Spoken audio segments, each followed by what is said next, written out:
Yep. Hi guys, welcome to Football with Brownie. I hope you're all well, keeping safe, keeping each other safe, and spreading the love during this pandemic. Because Sam, you do agree we all need a little bit of loving every now and then. Yes, exactly. That's exactly what we need. Please like, share, and most importantly, subscribe to the channel. And remember, it's totally free to subscribe. And while I'm on subscribers, big up to all the new subscribers who's joined the channel in the last few days. The numbers have been incredible, and I'm honoured and very proud that it's going in the right direction. This channel is going in the right direction. We're waiting for the test to come in. As per usual, he's probably on Indian wine, but we'll make a start anyway. Sam, do we want him to join? I don't know if we want him to join, will we? No comment. Mate, I'll tell you what. Thanks for having me again. I'm okay. It's getting on with this lockdown stuff and that, but hopefully we'll get over it soon. And it's just happening for deadline day today. It's been going on, and it's always a laugh to have a chat about football anyway. So always good, mate. Thanks for having me. It's a bit of a deadline day, if I'm honest with you. Sam, would you agree with me on that?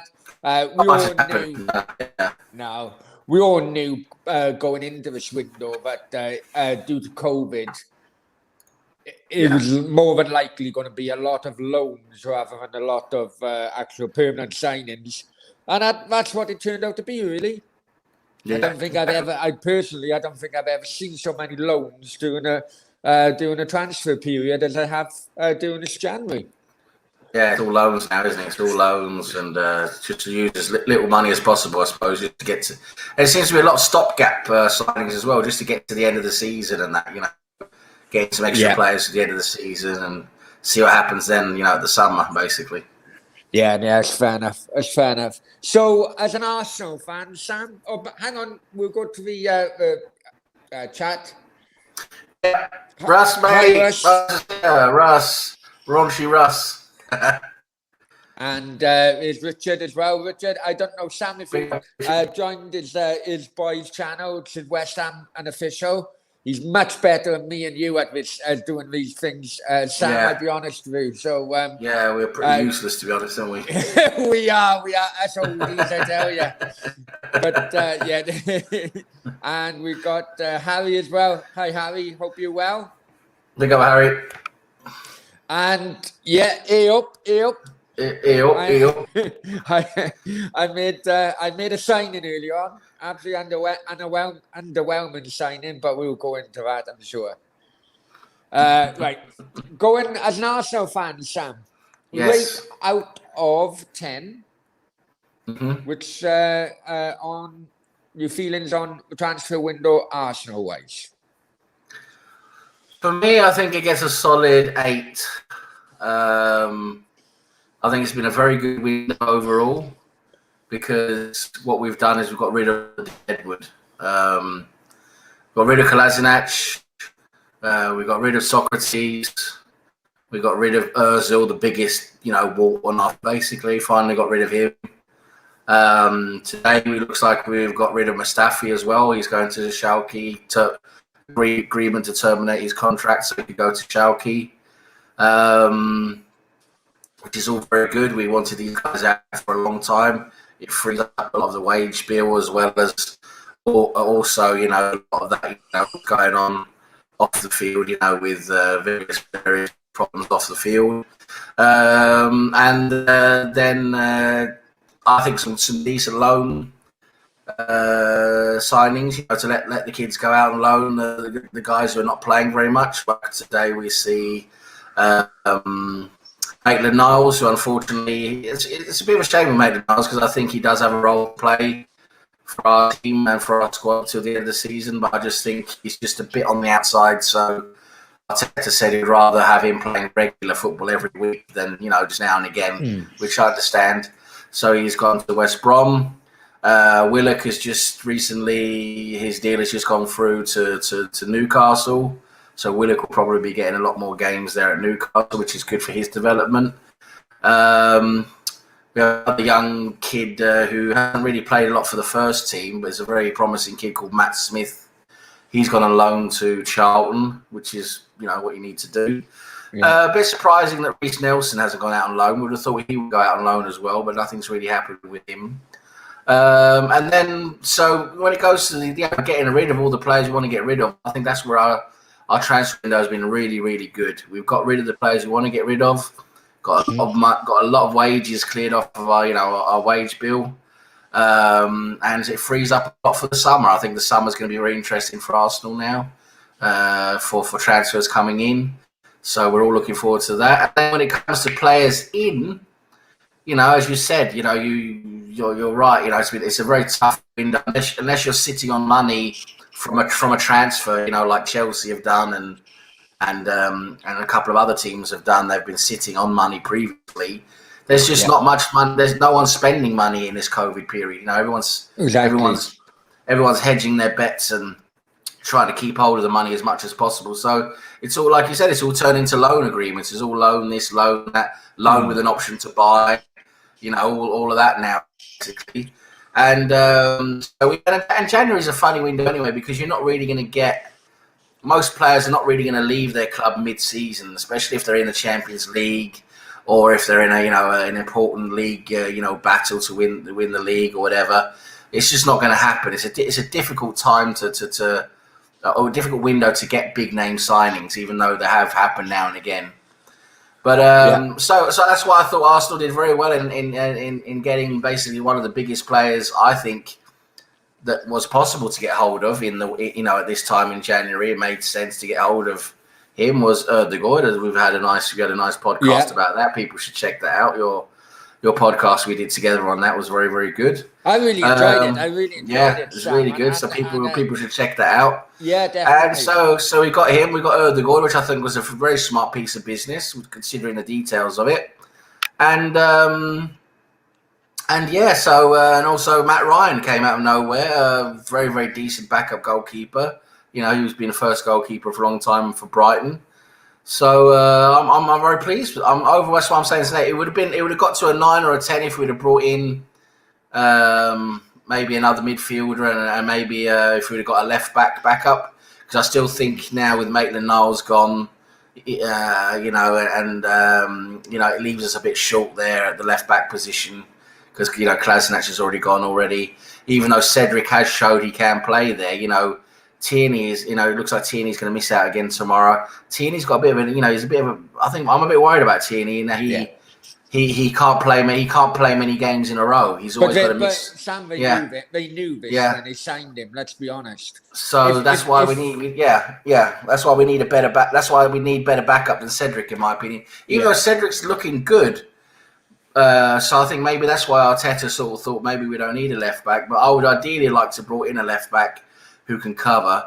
But we'll see. We've got a couple of hours left, basically. We'll see. You might bring in someone last minute. I doubt it, but that would have pushed it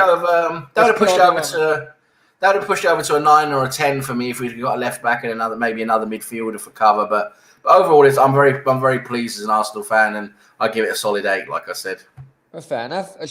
It could it be a case of there's not much availability in the left back area during January? We know there's going to be a lot more availability in the summer. Do we just plod along until we get better options? I think that could well be the case.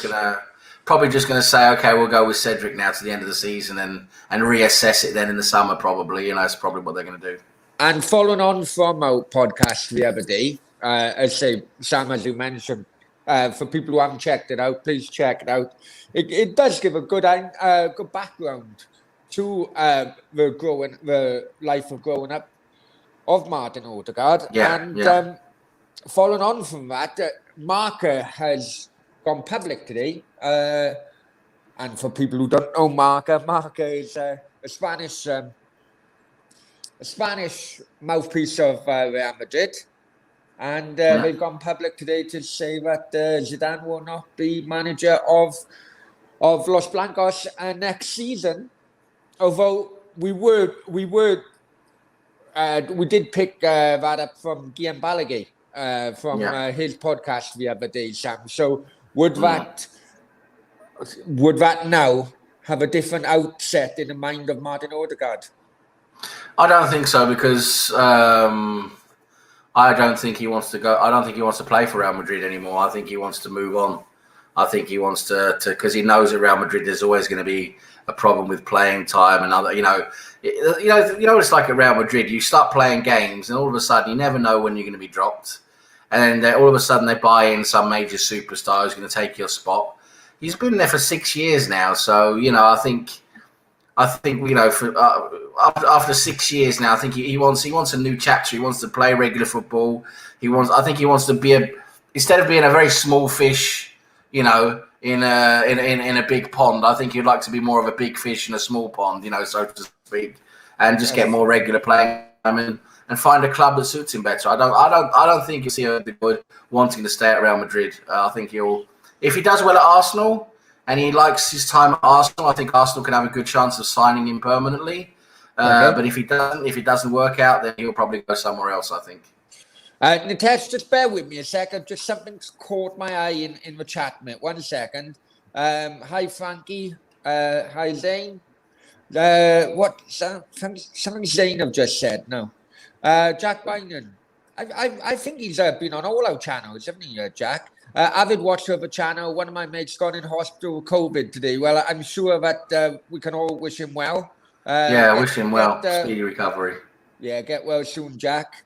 When you said something caught my attention, I was just looking behind if there is any dildo lying around from one of my exes. And just double check. Oh, bloody hell, he's got his pants on. Yeah. Hey, everyone show your hands. Everyone show your hands. Oh, I'm okay. Hang on, I just got scratched my leg. Oh, yeah. Yeah, look. that was deliberately put there for anyone that bloody does. But anyway, get well soon, Jack. Get well soon. Yeah, of course. Get well, man. And Jack Francis as well, and David. Thank you all very much for joining. Right, Nitesh, welcome to the stream. First of all, what's your opinion on Arsenal transfer window, and give it a rating out of 10? Maybe around 8 or 9. Bye Ozil, bye Mustafi, bye Socrates. Bye. What more can we do right? I mean, everything is going on right, but I think the only reason I'm cutting maybe 1.5 is because we need a left back at least. We got Matran as a backup goalkeeper. We need a backup left back right now. I don't mind even if we get a backup right back and Cedric is played there as a backup left back. Or vice versa. So, but we need one fullback at least. A backup fullback is needed, unless he's thinking of playing Callum Chambers on the as a fullback. So, unless that is the idea, I think we need one defensive, you can say, reinforcement. I think they're looking at Van Allen of Crystal Palace. If they get him, that is fine. I don't mind because it's anyways going to be a backup. No, there is no way that any player right now can bench Kieran Tierney in this form. And even Cedric is looking fairly good. I still don't like the fact that he doesn't push forward too much, but I think that will change once he starts getting regular time. So I think other positions we have filled in well. Odegaard coming in, I think we have gotten a backup creative midfielder. Whichever is playing better, I think that is what we needed. We have strikers, we have enough wingers, we have midfielders. Even Granit Xhaka looks better now. So that is why probably he's not been gotten rid of. Otherwise, if some club comes in with a 40 million odd offer for Granit Xhaka, I think they should take it in the summer and get in a good player. Yeah. So overall 8.5 to 9 for this window so far. Okay, fair. And what you thinking about the Odegaard loan? I think it's just a way of saying that Dani Ceballos, get the hell out of my club and go back to Real Madrid. and now we have another alternative to you from your own club. And I think Dani Ceballos also won't have a problem because if Zidane is going, so I think Dani Ceballos will be happy to go back to Real Madrid because he wanted to play for Real Madrid. He's always wanted to play for Real Madrid, but Zidane didn't want him or want to do anything with him. So now the thing is that if Zidane goes, Ceballos goes back. If Odegaard works well for us, he stays with us. So I think it's a win-win situation for us. But as I said, it is a clear message to Danny Ceballos: get out. We don't need you anymore. Yeah. It's not all over yet, I'm sure, because there's been rumours about Diego Costa. Sky Sports have mentioned top 6 club is offering. Yeah. But you wouldn't. But We're not top 6. Isn't in the top 6. No, I know. Exactly. I know. I had to reword that. I thought it said a top 6 as in, the old-fashioned big 6. Do you know what I mean? Rather than top 6. But word is that it could well be Tottenham or West Ham. Going back to my club, Cardiff. Fucking tell us about what's going on in your club of transfers in and out. Then what's going on there? Where the fuck do I start? I tell you what. Well, I woke up today. I had to double check, but I wasn't wearing my old wedding ring. I had to double check the calendar, right?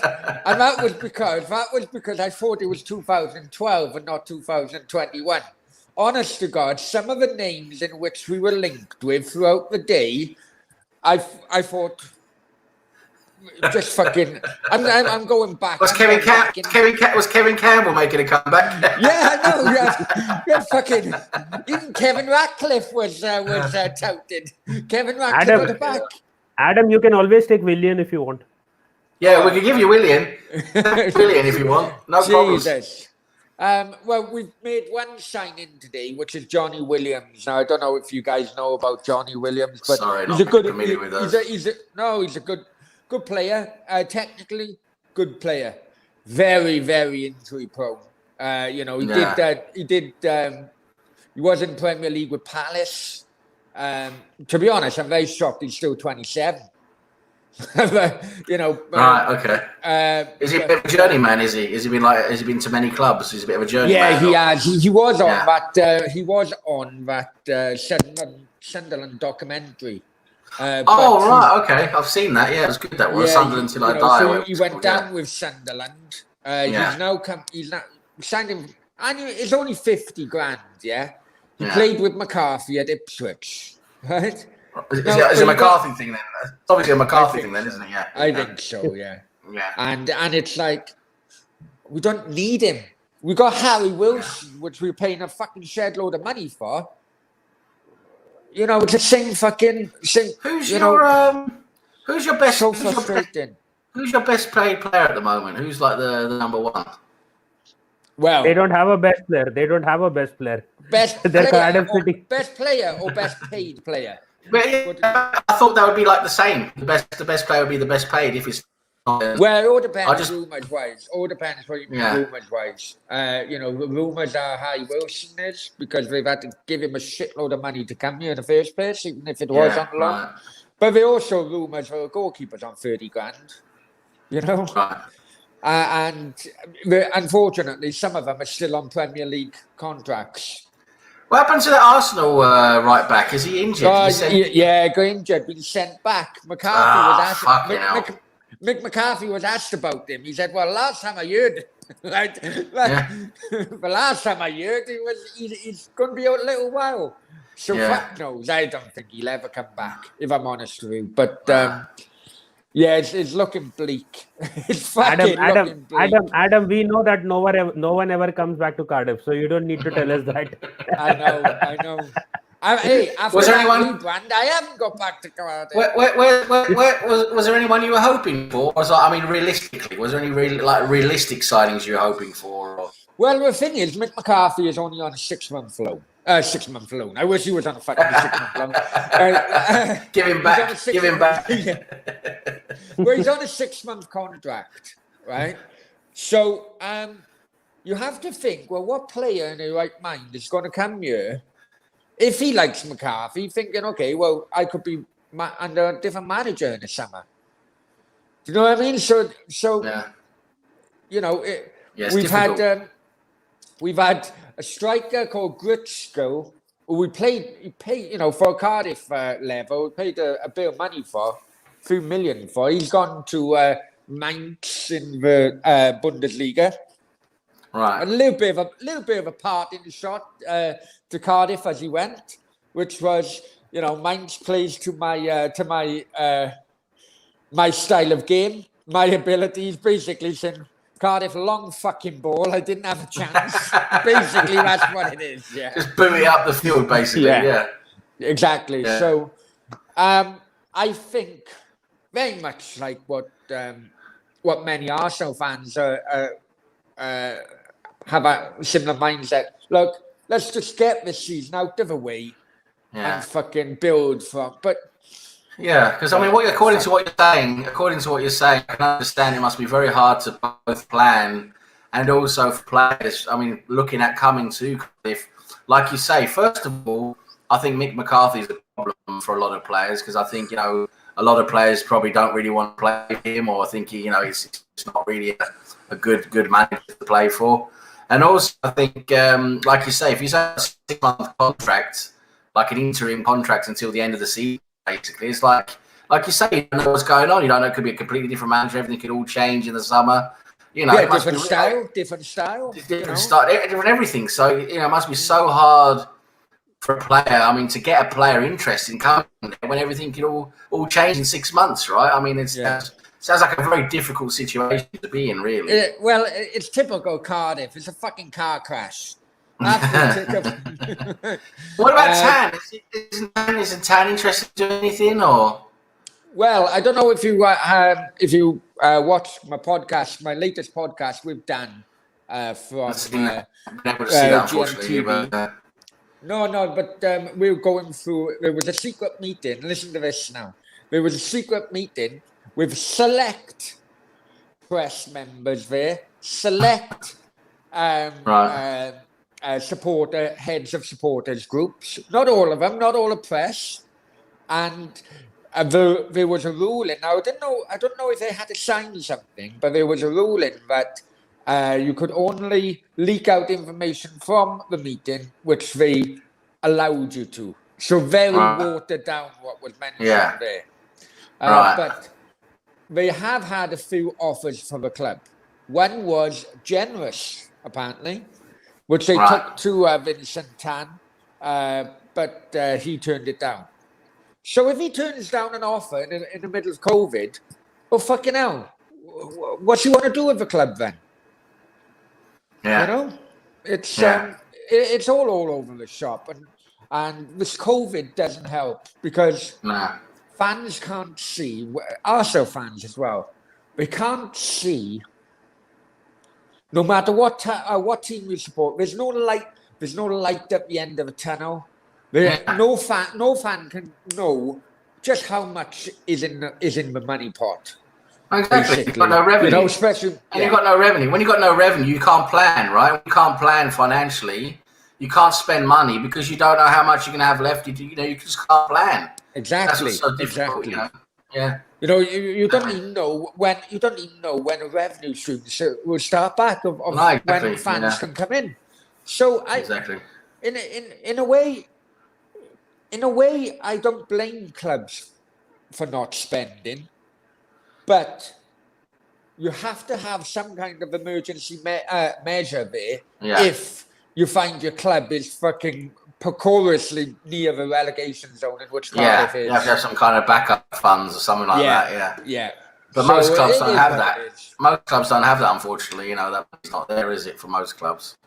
So, No, just bear with us in the chat. Hey, Johnny.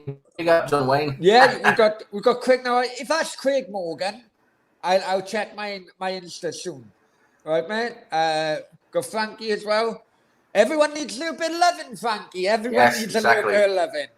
Exactly. Rather than hopefully not pay for Marky it. Mackay.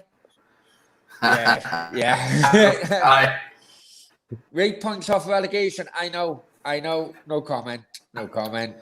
I must say, John Wayne.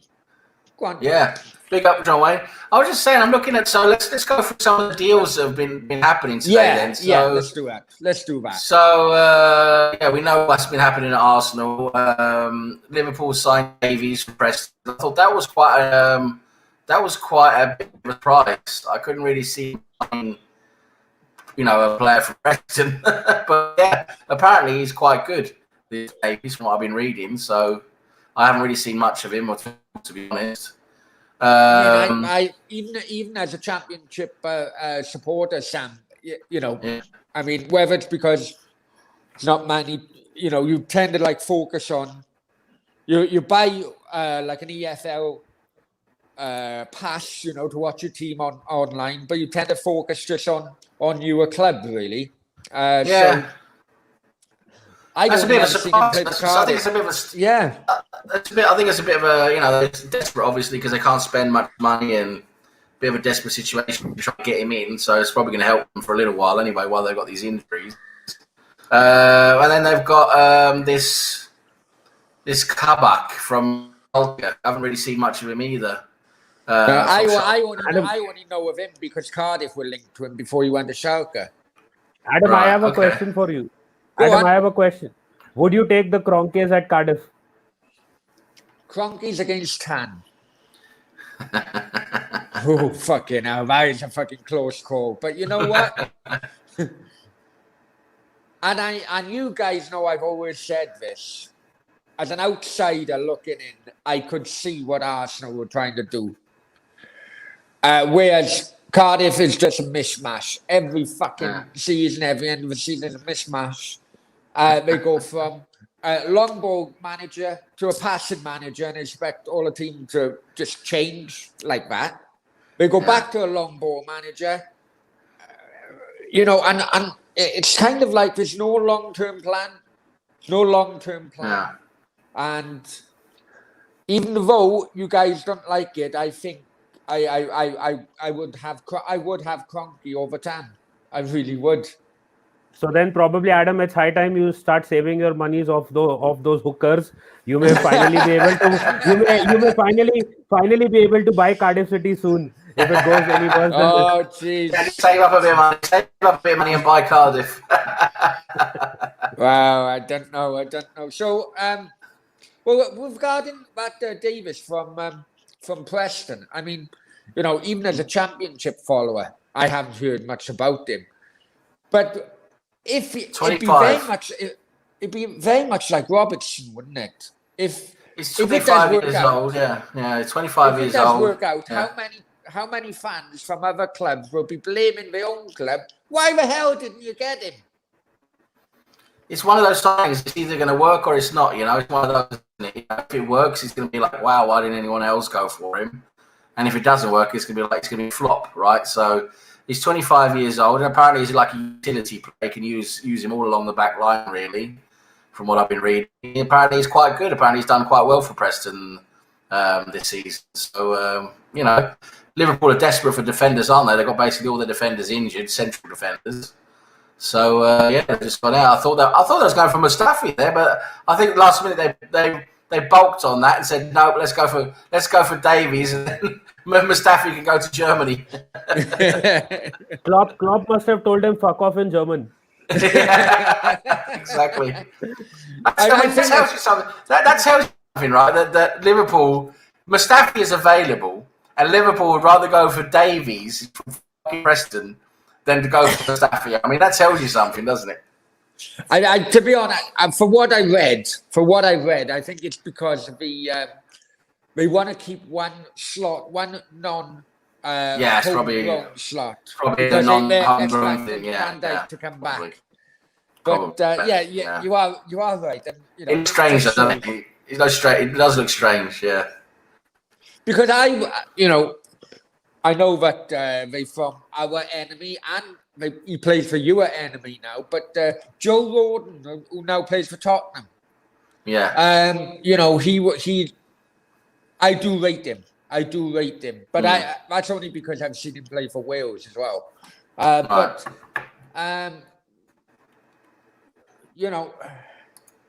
It's a case of if Liverpool really wanted to drop down and try and buy a diamond from championship level, well, they should have gambled on Joe Rodon in the summer, before you went to Tottenham. So it does strike as a panic buy rather than a long-term buy. Yeah, that one. Yeah, let's just not. I'm just looking at what's been confirmed So, there's not really that much that's been confirmed here. We're looking at, apart from Ben Davies and Carbuck, confirmed. We know the Arsenal transfers are going to be confirmed. There's a signing for West Brom on loan. Yokuslu from Celta. I have no idea who he is.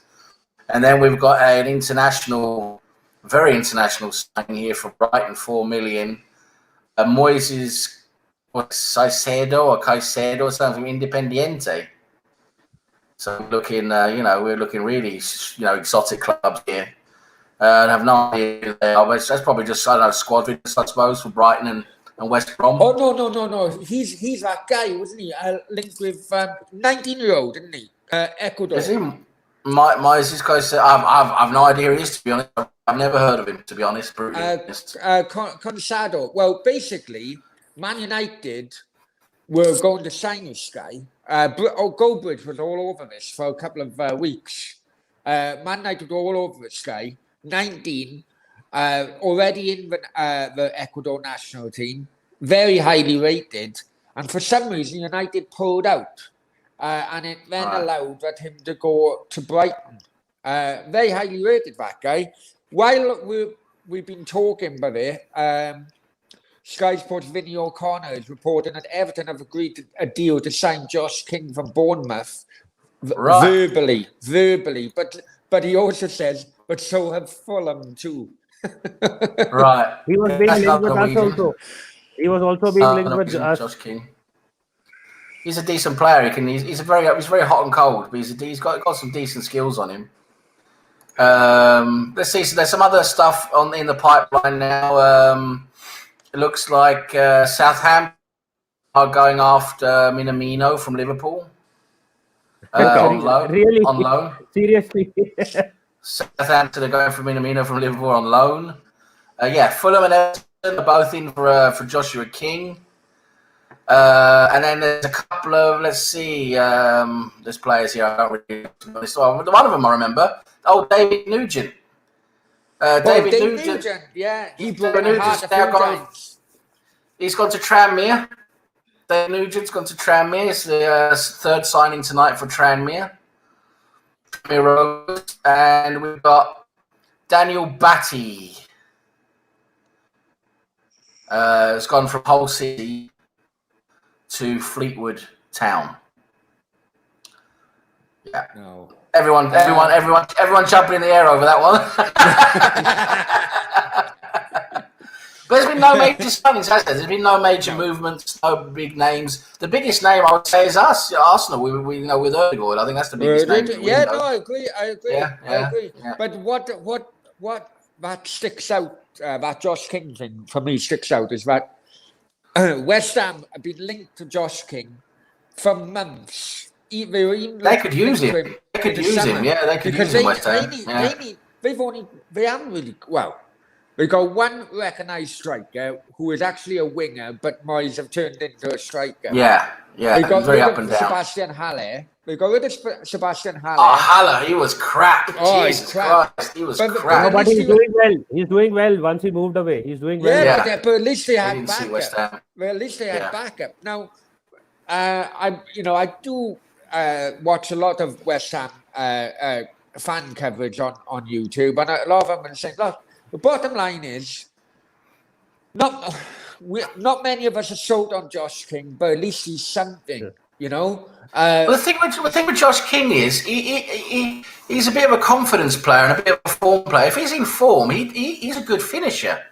He's a good finisher. He's got good finishing ability. He has to be in form. If he's not in form, he's crap, completely crap. He's Norwegian as well as Sam. Yeah, he is Norwegian. Yeah, he's Norwegian. Yeah. No, but if I were West Ham, I would prefer to have a Diego Costa over a Josh. That's what I'm going to say. Just what I was going to say, Natesh. Yeah. They've been so linked with Josh King so much at this moment in time. Is there a case? It's a last minute change your heart, and they've gone down the road of Diego Costa, rather than Josh King. And Diego Costa's a free agent, isn't he? I'm surprised no one signed him because he's a free agent, isn't he? He doesn't have a contract, does he?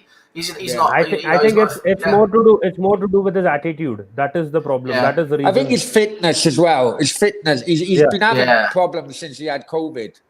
Yeah, that's the thing. I think he's a big gamble, isn't he? A very big gamble. And he's probably going to want big wages, isn't he? You probably have to pay him a lot of money as well, aren't you? Being a free agent. But the thing with West Ham is they need to realize that they don't want Diego Costa in bed. They want him on a football pitch and he can do his things well there. And the other thing is, if you're going for a guy who's 28, I think Josh King is 28 right now. Antonio is 30. Rather than that, you get Diego Costa on a maybe a 1-year deal or a 1.5-year deal. And if he agrees that, I think then you can check him out. If he works well for you, keep him. Go on, sorry. Yeah. And at the end, go ahead in the summer and put some money in one more striker, obviously, because at the end of next year, Diego Costa will anyways be gone. Antonio will be 32. You need another young striker. Yeah, I think the winning mentality of Diego Costa could benefit any changing room if they got a group of youngsters there who haven't got that kind of winning mentality. That mentality could rub off on those youngsters. But he hasn't won shit but he hasn't won shit in 10 years. Almost 10 years now. Well, yeah. He's a very good. I mean, he's got that grit, hasn't he? He's got that grit and determination. He works hard. He he can be a very, very physical, ruthless striker. Which, I think that it's a good thing to have for many clubs, that type of striker. But, the thing is that the other problem is, like Nitesha, is his attitude, his mentality, and he's got that temperament, isn't he? And he's always very quick to a red card, isn't he? You never know what's going to happen with him. He can just go off on one, in a second. He's like a ticking time bomb, isn't he? Would you have a ticking time bomb? I would. That's what That's what I like, Sam. I do, it's the novelty value, isn't it? It's a novel. Adam. I said it again. If it was in bed, you would like a ticking time bomb, not on the football pitch. but guys, I do think because of the huge PR which is around footballers these days, and it's so diluted in what they say. I do like that type of character. That type of character is losing in the game now. We'll just go out a few messages. Yeah, go down to the. I see Joseph Kent has asked you about Williams. What do you think? What you think about the Williams? Yeah. Well, we mentioned about Johnny Williams. I mean, where is it? Where is it? Hi, Joseph. I just think it's about at least 3 or 4 years too late, if I'm honest with you. So I'm really underwhelmed. Sell by date, is he? Oh, without doubt. Yeah. And he's still only 27. It tells you a lot, doesn't it? But it just shows, this is a new guy as well. Go Lemon. Go Lemons. What a name. I like that name. Go Lemons. That's good. Big up Go Lemons. Big up Brownie. Don't forget. Don't be calling it. I got an itch in my leg. Here we go, brother. Here we go. It's like it's going to be like the old fashioned. Brownie, 1927. Brownie, don't play with your go lemons. Don't play with your go lemons, all right? Keep them to yourself. And cheddars as well. Cheddars in the house. Yeah. And what's it? I know you're talking, but it's most likely. Yeah, we're talking about Diego Costa. Big gamble, we think. I think he's a big gamble for any club, really, at the moment. Yeah, I can see that. I can see what you. I don't know why these teams don't try to sign Origi on loan, or maybe some of the guys who are sitting there on the Liverpool bench and doing nothing. Maybe. Well, originally West Ham. It was rumored that West Ham and Liverpool were going to do a loan swap, which was Diop to go to Liverpool on loan because he's dropped now down to maybe 4th choice centre half, and he was highly rated last year. Yeah. And Origi to go the other way, but I want to ask Cheddars. Cheddars, what do you think of the mighty what's his name? Ben Davies, isn't it? What's it? Oh, I can't remember his name now. Is it Ben Davies?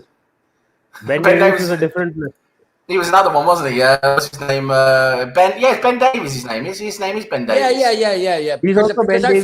I originally. Yeah, it's another Ben Davies. It's another one. Played for Tottenham. Yeah. Yes, Yeah, it's another Ben Davies. Yeah, but quality player, superstar, Cheddar said.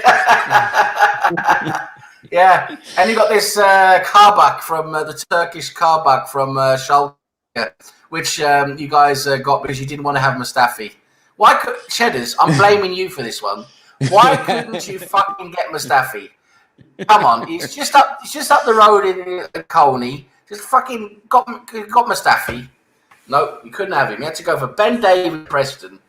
Bloody hell. You chose a nobody over a World Cup winner. Shame on you. He's a World Cup winner. He's a World Cup winner. How could you say no to that? Come on. Yeah, and Go Lemons is a Luton Town fan. It looks like. Yeah, I've been to Kenilworth for Luton a few Town. times in the past. I went to Luton once. I thought I was in Baghdad. I say I wouldn't mind. It was like a war zone. It was. But yeah, no. I mean, whatever signings have happened. Whatever signings.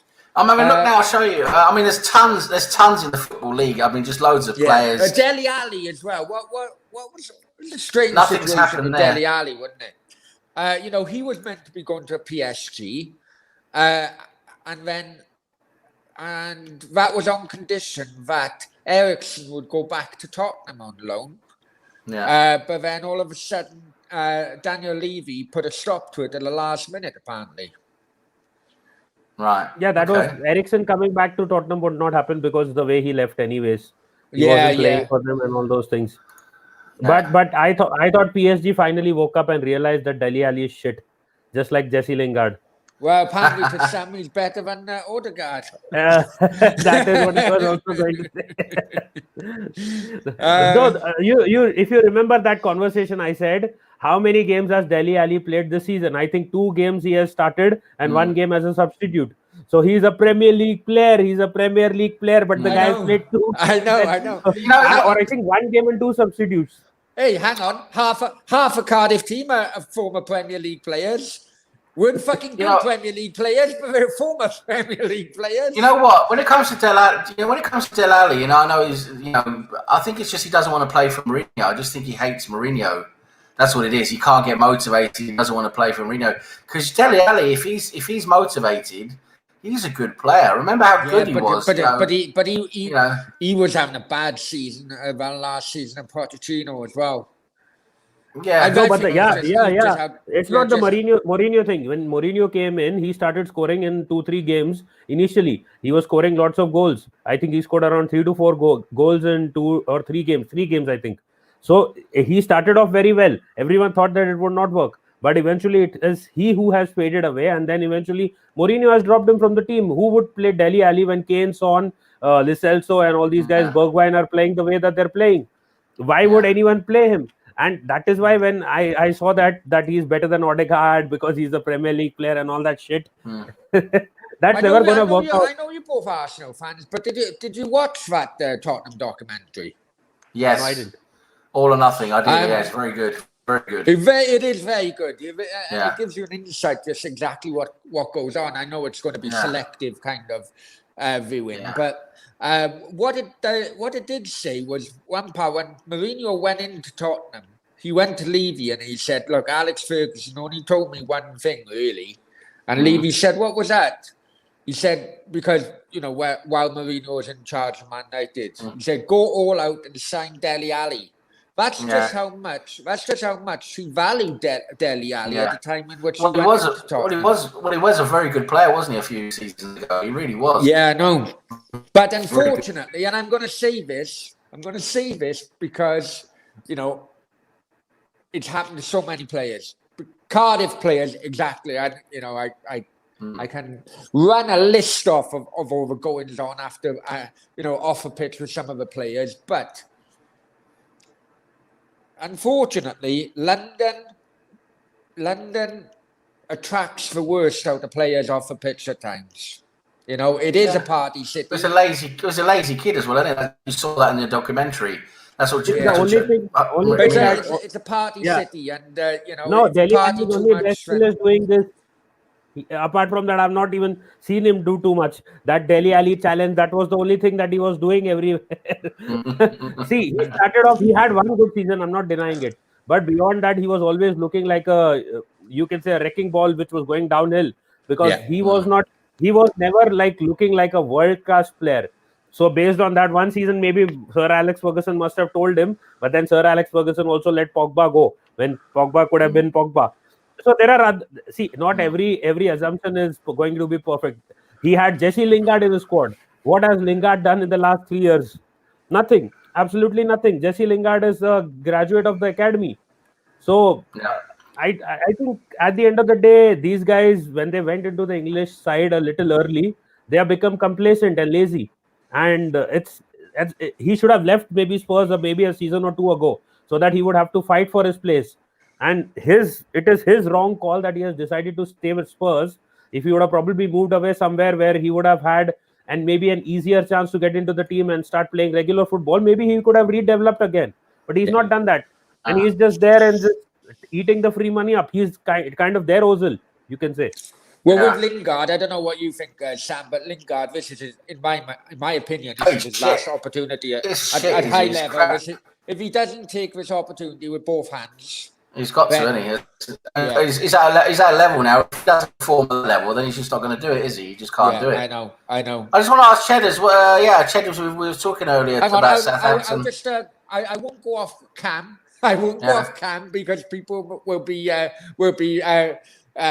clipping this. I'm just going to make a coffee. All right, just bear with me. All right, make a coffee. That's what you call it now. Okay, all right, okay. Yeah, fill it up. No, I'm just going to ask Cheddars. We were talking earlier about Southampton needs Minamino. What do you rate Minamino, or do you think he's not really up to it? You don't really see him have a future at Liverpool. And also, I've got some some interesting news here. Just got on my feed here for BBC Deadline News. Wesley Sneijder has been spotted at Manchester Airport. Now, Manchester Airport. What will he do? Manchester Airport covers a large area of clubs, so we don't really know where he's going. But apparently, he's been spotted at Manchester Airport. So, what club would that be? That'd be interesting to find out, really, where he's linked. That's Wesley Sneijder. How old is Wesley Sneijder? He can't be. So 33, Cavani, 36, Sneijder.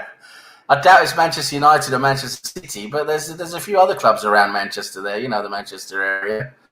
Be interesting to see. Yeah, probably trying to sell t-shirts, selling more t-shirts. Some club seriously trying to sell merchandise. What else can it be? What will the Wesley Sneijder do at this age?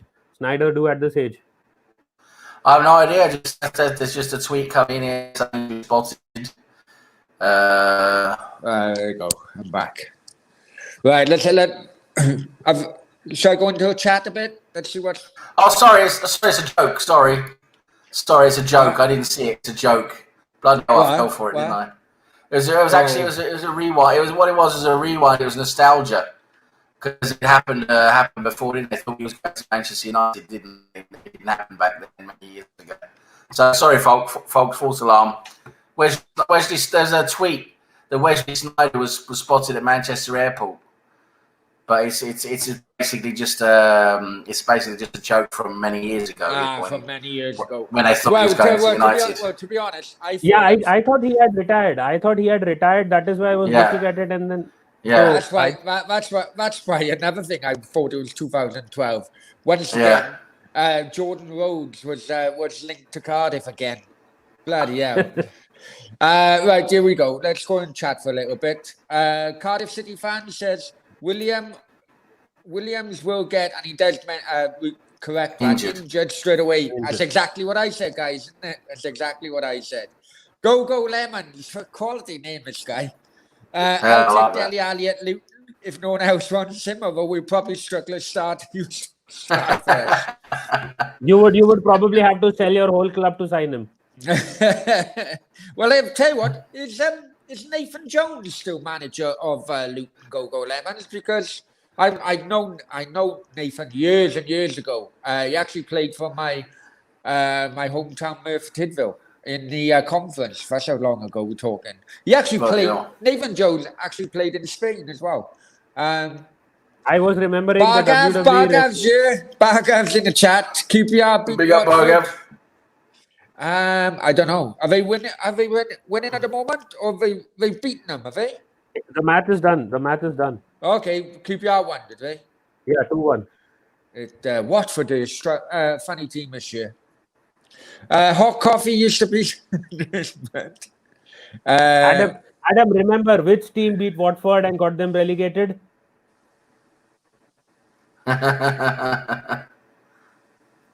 We did.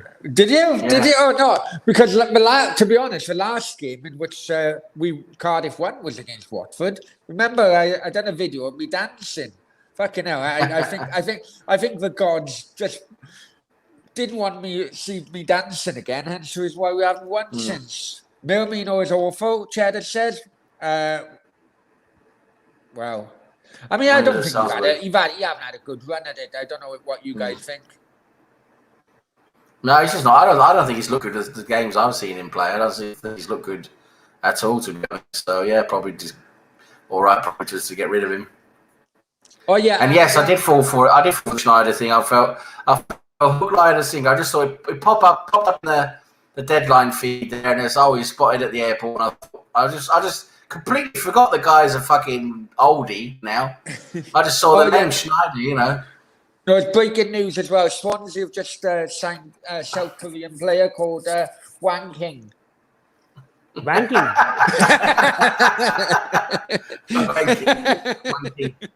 Isn't that's the best. That's the Chinese sex minister, isn't it? Wang King. I know someone will come up with bend over in the chat now, surely, wouldn't they? Bend he's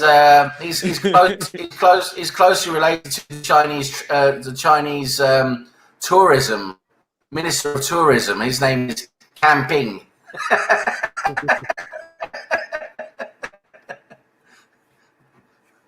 Oh, here we go. I just got to pop off. I just got to rub my leg. All right, okay. Do you want any toilet roll? Hang on for a minute, Nitesh. Go Lemon said, yeah, Nathan come back from stroke. He's finally come back to reality and Mr. Warzone. Yeah, well, Nitesh, you would agree. Sometimes, players make a move or managers make a move and it just doesn't work for whatever reason. Eddie Howe was a prime example. When he left Bournemouth first to go to Burnley, didn't work at Burnley, went back at Bournemouth and then took him up. Just doesn't work sometimes, Nitesh, does it? Yeah, probably Sam would have said Arteta out in that sense. And Frankie comes back. Brownie, did you see Cardiff have signed that Korean centre back? Fucking no one. Fucking no one. And then Cheddar says, we've started something now, Nitesh, haven't we? Cheddar saying, Arsenal signed some retard, something wrong. Something wrong, yeah. Oh, fucking hell. Something wrong. You nearly signed a retard called Mustafi. So what have you been up to? What have you been up to, Nitesh? Because I haven't seen you for a while. Drinking, more drinking. Yeah, look at you. So what? The shutdown in India is been relaxed a bit, has it? It's not been a shutdown. It's been a fuck down, you can say. I know. But yeah, I mean, having fun. But yeah, good man. Pick. Yeah, it's gone tighter over you in Spain now. And yes, I've spent a lot of money. Doing my head in. Really doing my head in. I've spent a lot of money. So, but it's now time to come back and earn a bit more so that I can spend a bit more. Yeah. No. Well, what's beyond the ports, Nitesh? You got it's online, isn't it? It's online Which one? The website? Yeah, the website. Yeah, it's been online for all. This is the 5th year running for the website now, and once we complete 5 years, we'll have a good party. On an average, monthly traffic is now around 5.1 million page user, so 5 million plus. So we are looking for more deals for the IPL now. Let's see, around maybe $4,000 to $5,000 for 2 months. I'm talking with a few companies, so let's see if that happens. Already got 1x bet on there, most bet another company, looking for another betting company ad. Google and all, Google is crap in terms of giving decent money, and the other ads are also not that great. So let's see what happens. And IPL again, as I said, the IPL is coming in 2 months, around April. So that is the gold mine there. So Those so 2 months. so with the IPL, Yeah. what situation with COVID there? What is it going to be? No one in the crowd or what? I think either it will be behind closed doors, or the other option that they may consider is playing in a few limited stadiums, so a few limited venues, and that is where they can wrap it up, because the ISL, that is the Indian Super League, the domestic football season, it has been played in a single city this time around. So I think the IPL will also probably do something like that. They haven't confirmed yet whether it will be in India or UAE. It Okay. could be, mostly should be in India. That is what is the thing that is coming in. They may limit the cities, as I said, and the venues, but they will definitely have it, because next season onwards, from 8 teams, they are going to 10 teams. So the tournament is expanding from next season, anyways. What and they'll bring in, because Bargav have just mentioned in the chat now, is that Dubai. So what, Yeah. they bringing in a Dubai-based team, are they? Or No. The last season, which happened last year, was held in the UAE.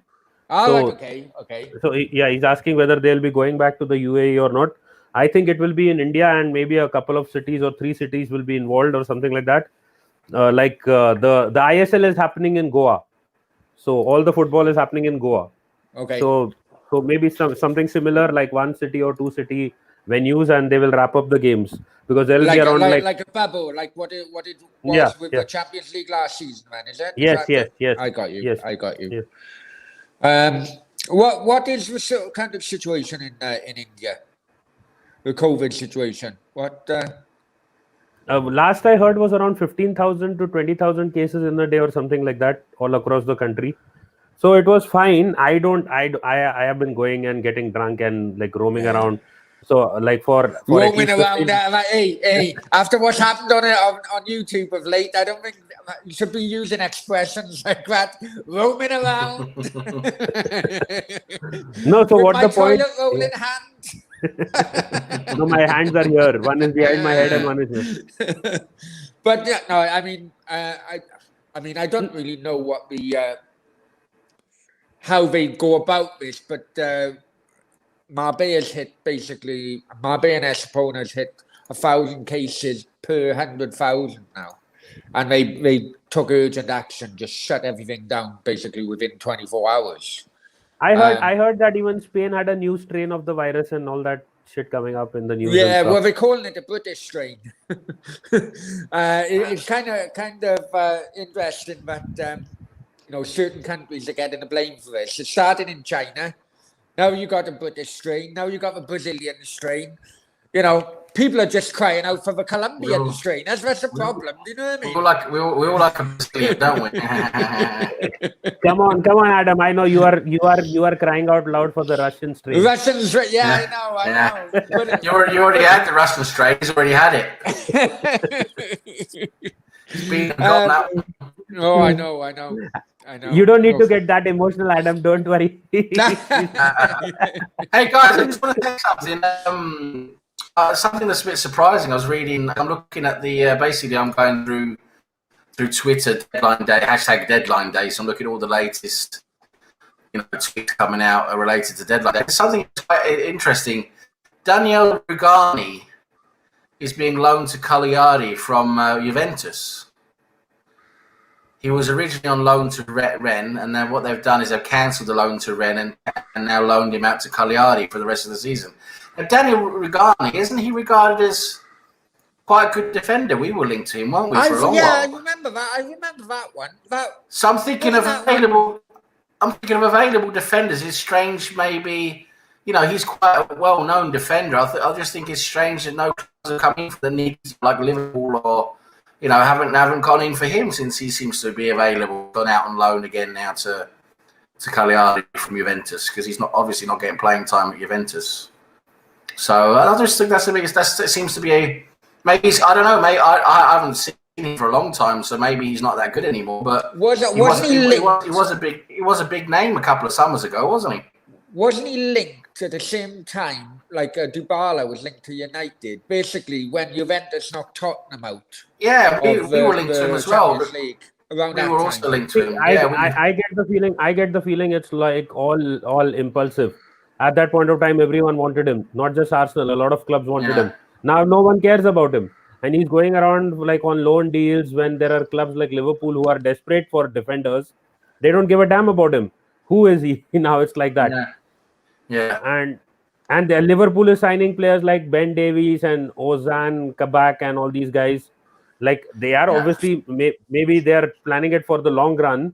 But then when you have such a guy like Rugani directly available on a loan, why don't you take the basic simple signing that you can get? Why do you want to go to a guy from Preston and not go to a guy who was playing for Juventus? This from Sky Sports News here 4 minutes ago. Barcelona made a late attempt to sign Origi on loan from Liverpool. But that just shows the levels of Barcelona have dropped down since. I don't know if you listened to what was coming out of Barcelona, Sam, same time as I did regarding the figures, was just eye-watering, absolutely eye-watering. Did you see the? I don't know if it's true or not, but I'm just basically saying allegedly.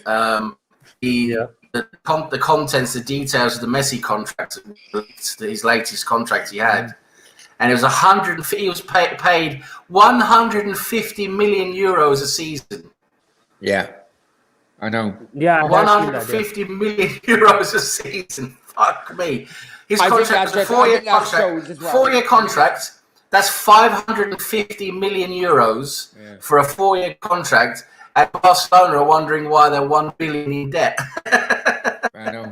And it was Barcelona who did not terminate his contract when he wanted to go, which is again more stupid, which is way stupider than what Messi wanted to go. But Barcelona is telling him that we don't have money, but still stay.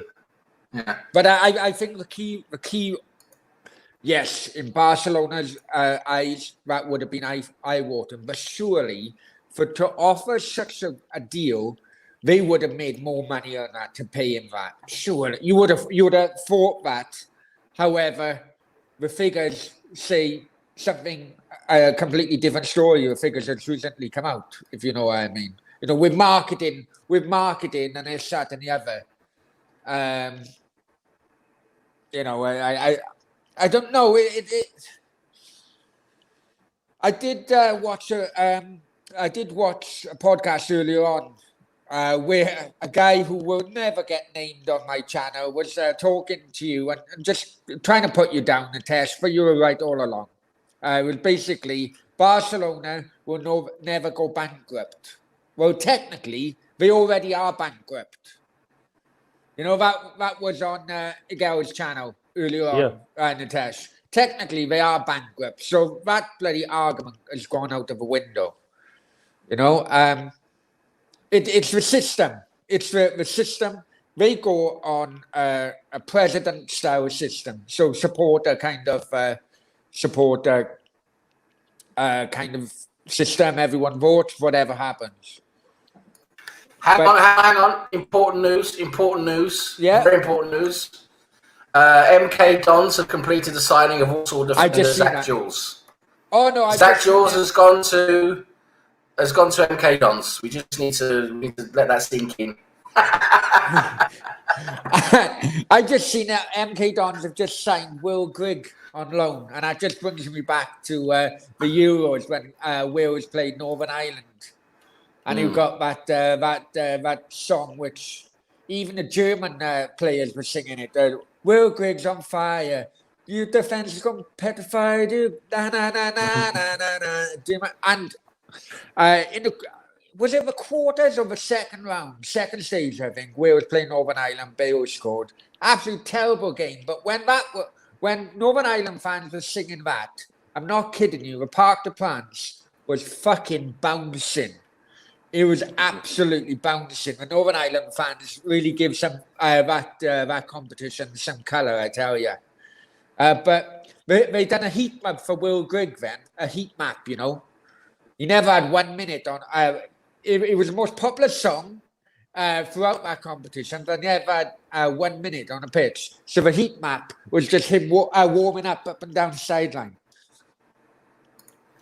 I'm also remember that a few years ago, going back a few years now, the transfer window with Peter O'Demwingy. Remember, he was driving down to London.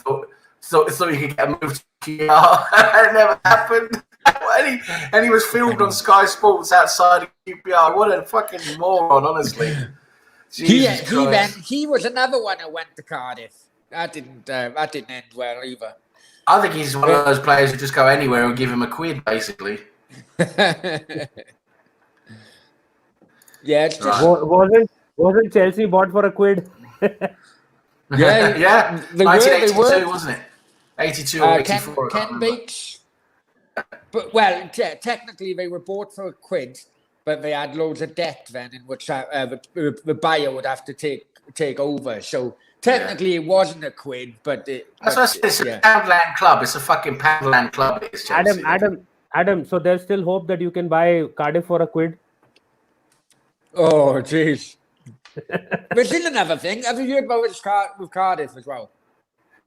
They've come out and said, we're losing 3 million a month, they said. So this was in that meeting. We're losing 3 million a month. We can't spend. Okay. Well, someone who was in accounts, got his own accountancy practice and so on, stood up and questioned it. And said, all right, 3 million a month. Okay. Does that include Sky income, sponsorship, transfer deals, and all that? No, it doesn't. So how the fuck can you say that you're losing 3 million a month, friend? If you're not bringing in new fucking income, you know, if you're not sourcing in any of your income, how on earth can you clearly state that you're losing 3 million a month?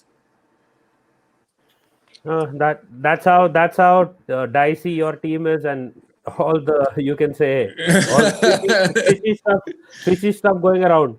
Oh, unbelievable. Fulham striker Kamara has joined Dijon on loan for the rest of the season. You see, we started something now. Richard Cox has come back, said West Ham signing a Brazilian called No One. Bargav says, who ended up getting Socrates, Man United or Liverpool?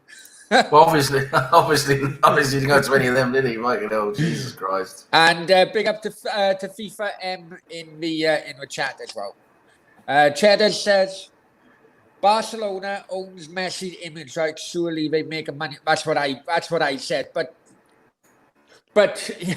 you know, something's clearly gone wrong, because the figures clearly state that it was not COVID related as well, Sam, didn't they? So you know, absolute poor mismanagement from someone in Barcelona.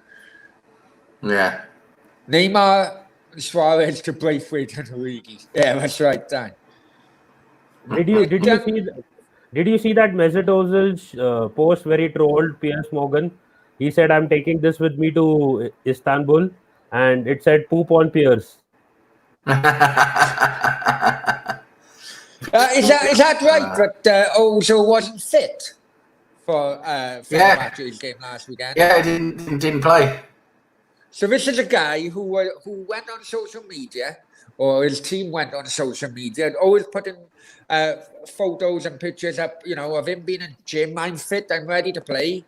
And then when he's first called upon with Fenerbahce, he's not fit enough to play. Yep, that's the guy. That's the one. That's the one. All these Unbelievable. millions. This is the guy all these millions of fanboys adore and love. Oh, so brilliant. Unbelievable. It is unbelievable, isn't it?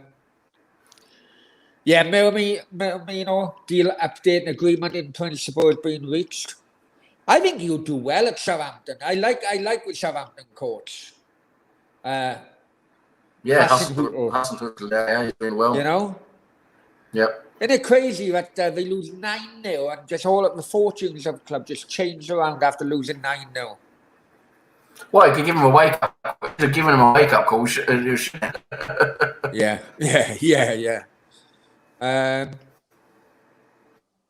So going on to the weekend with Arsenal, got Wolves coming up now. Is that tomorrow or is that on the weekend? Wolves is tomorrow, and I've got some news. Go Lemons. Go Lemons. Are you still there? Are you still with us? Say in the chat if you're still with Go Lemons. You're a Luton fan, aren't you? So if you're still in the chats, just make yourself known, and I've got some news for you. Some news for Luton. And actually, it's quite a big name, really. Well, it used to be a big name. So Wolves, is it tomorrow or is it? Yeah, we're playing Wolves. We're playing Wolves tomorrow. I can see a win there. Wolves are in real bad form at the moment. We're still without Tierney. We're still without. We're probably without. We have Tierney, and we're missing. Who else would be missing as well? Gabriel, most likely, and also it's going to touch and go, I think, with Martinelli. Why are we missing Gabriel? He was on the bench for the last game. Saka is also coming back. Saka's missing, isn't he? I think Saka's missing, isn't he? That's Saka or Gabriel. I think Saka's missing. No, Saka trained, and Arteta said he's available. Tierney is not available. And who's the other guy? Martinelli, not sure about him. But Gabriel was on the bench in the last game as well. Okay, it wasn't Gabriel I was thinking Saka there, because I was reading today that he was probably not available, but maybe he is. But yeah, without Tierney, we're going to be missing 2 or 3 players anyway, most likely. Go Lemons is back in the chat, Sam. Yeah, Go Lemons, right. So Go Lemons, Luton Town, deal confirmed. Luton Town have completed the signing of Tom from Stoke on loan until the end of the season. Tom Ince was quite a big name. He was quite a big name, wasn't he? A few seasons ago, big name, big striker talent, wasn't he? What was his name? Tom Ince. Tom Ince. Oh, yeah. Well, yeah, Paul Ince's son. Yeah, he was quite a big name, wasn't he? A few years ago, talent, big talent. Yeah, he come down, tried to sign for Cardiff. Well, who hasn't tried to sign? I know. They tried to sign everyone. But his father's his agent. Yeah, his father was his agent, and he was giving it all a Billy Big Bollocks. Paul Ince was apparently, and completely demanded far more than what Cardiff were willing to offer. And okay, no worries, you go. I think he went then to Crystal Palace, maybe. And his career nosedived after that. But Go Lemons does say, next time we come to Cardiff, Brownie, don't expect smashes 4-0. Expect 5 or more. At this rate, mate, I'd be lucky. I'd be happy with a 1-0 at the moment. FIFA, any Man City news? Well, I haven't heard anything today. No, I haven't seen anything about Manchester City lately. Sorry. Yesterday, I heard that is it Ruben Diaz, the centre half? That he was linked with Barcelona, but who hasn't been linked with Barcelona? That's a problem. Yeah. How will Barca pay for him? They'll have to sell all their kidneys. Yeah. But Cardiff on Schalke, go on, sorry. Schalke have now tweeted on their official website they've completed the free transfer of Mustafi.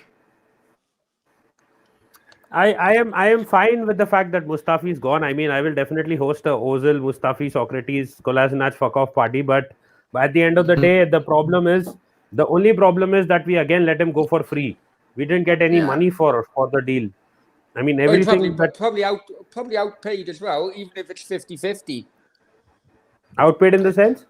I paid a contract up for it to be ripped up. No, I don't. I don't think. There would obviously see two things. It can never be the same amount as the entire contract because No, agreed. he's going 6 months earlier, so he'll be getting wages from that club also. The other thing is, Yeah, exactly. Also He's on a winner. He's on a winner financially at the moment by doing it. Also, when you're paying someone a lump sum, you will obviously try to negotiate less than the total amount because you're giving him all the money at one go.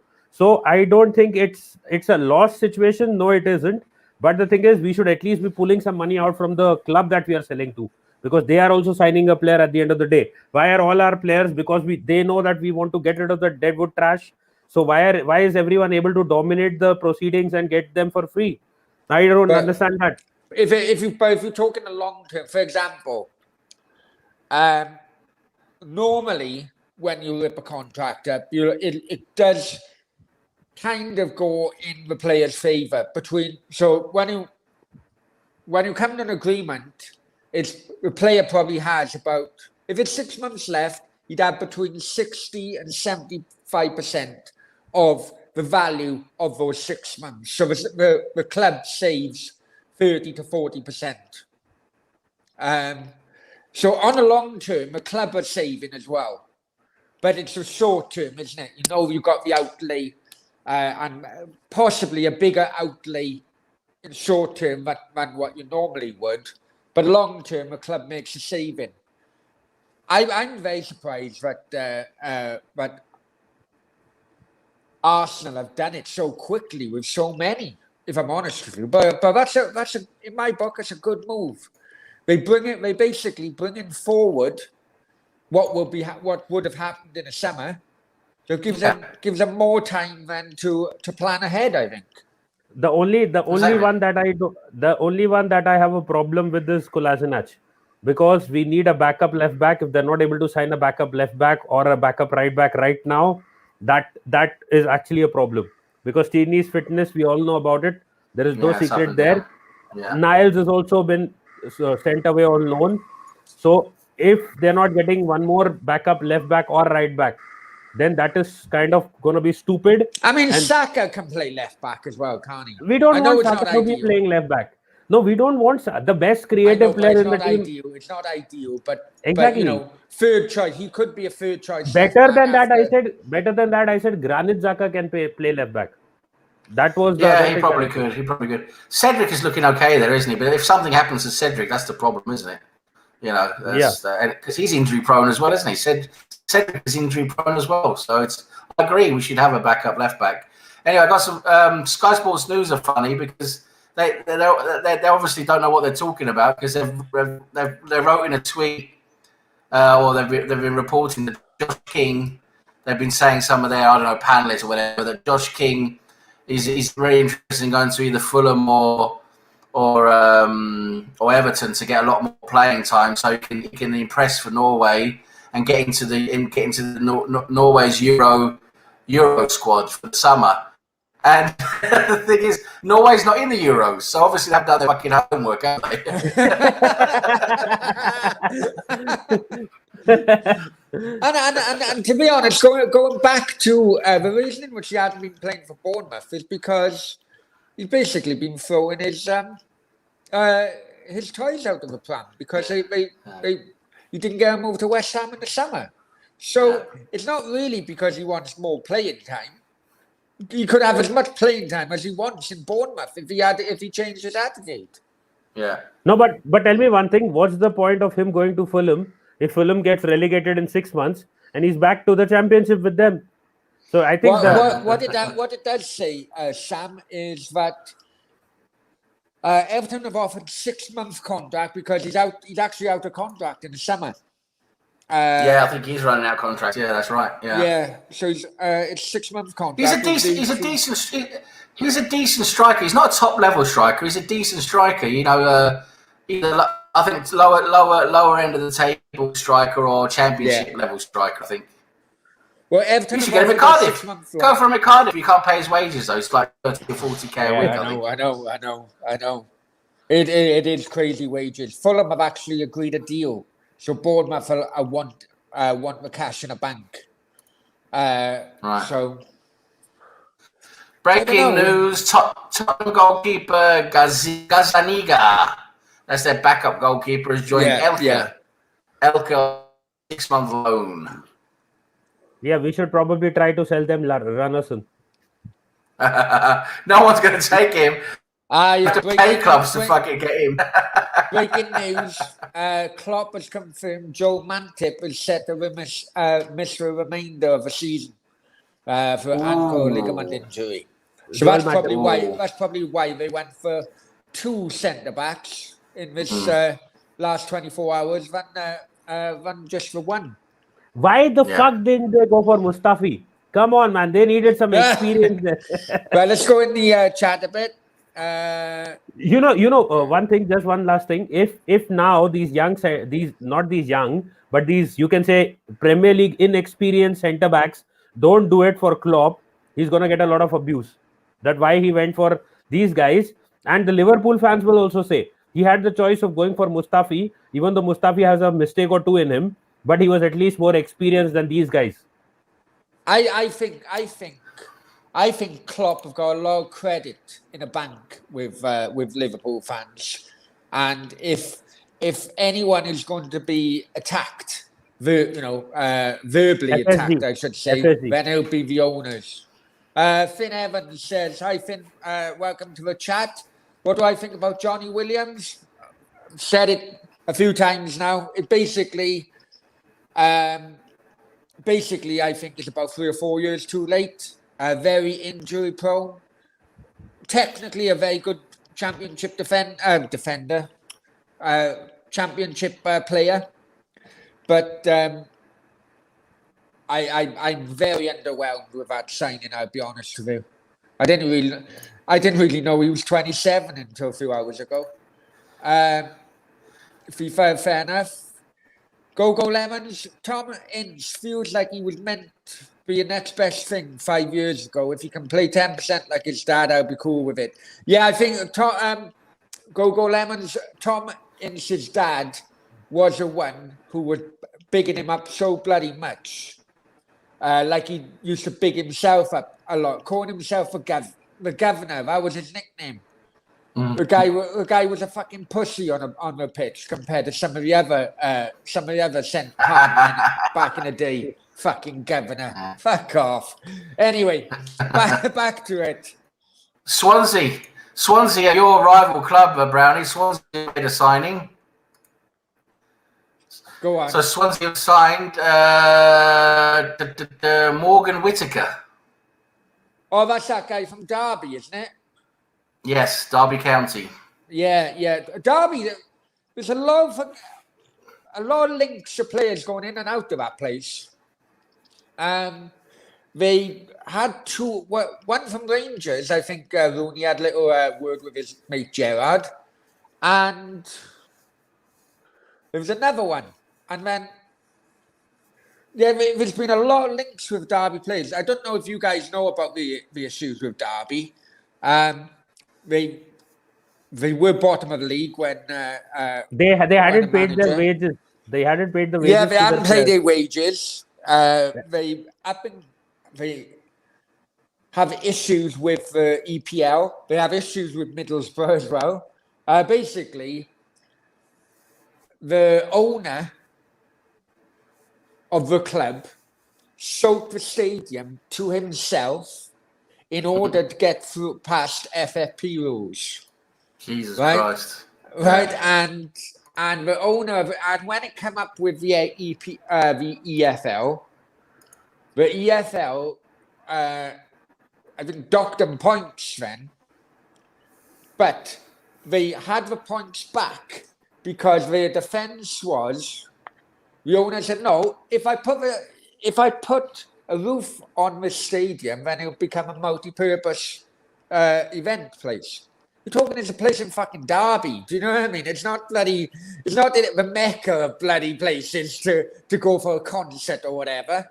But basically, the EFL then upheld the defence, which then Middlesbrough were involved in it somehow, and they lost the battle over a few battle. Yeah, so Derby has gone financially all over the shop. But you are finding Manchester United are doing the same. Manchester United, Man City were found out doing the same. Everton, there's rumours of doing something similar. Basically, clubs are trying the hardest now to get around the FFP rules make sure that more revenue streams are coming into the clubs, I suppose. But won't happen this season. There is no FFP this season. Next year, yes. Yeah, I think it's from last season. Sheffield Wednesday was hit with it as well. That was from last season as well.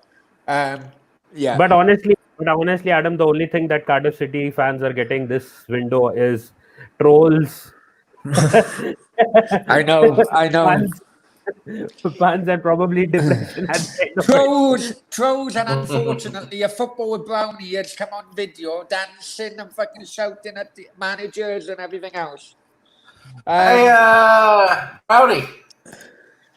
We're talking about Will Grigg. Yeah. MK Dons have just signed him on loan. Yeah. I said Will Grigg's on fire. Will Grigg's on fire. Because he scored a shitload for Wigan when he was at that level.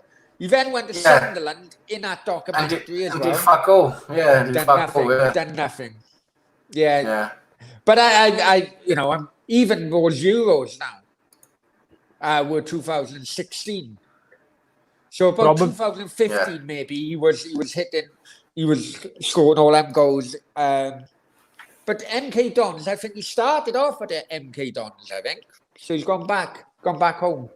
We know one Arsenal fan who will be celebrating that MK Dons signing. Oh God! Don't talk about him. God.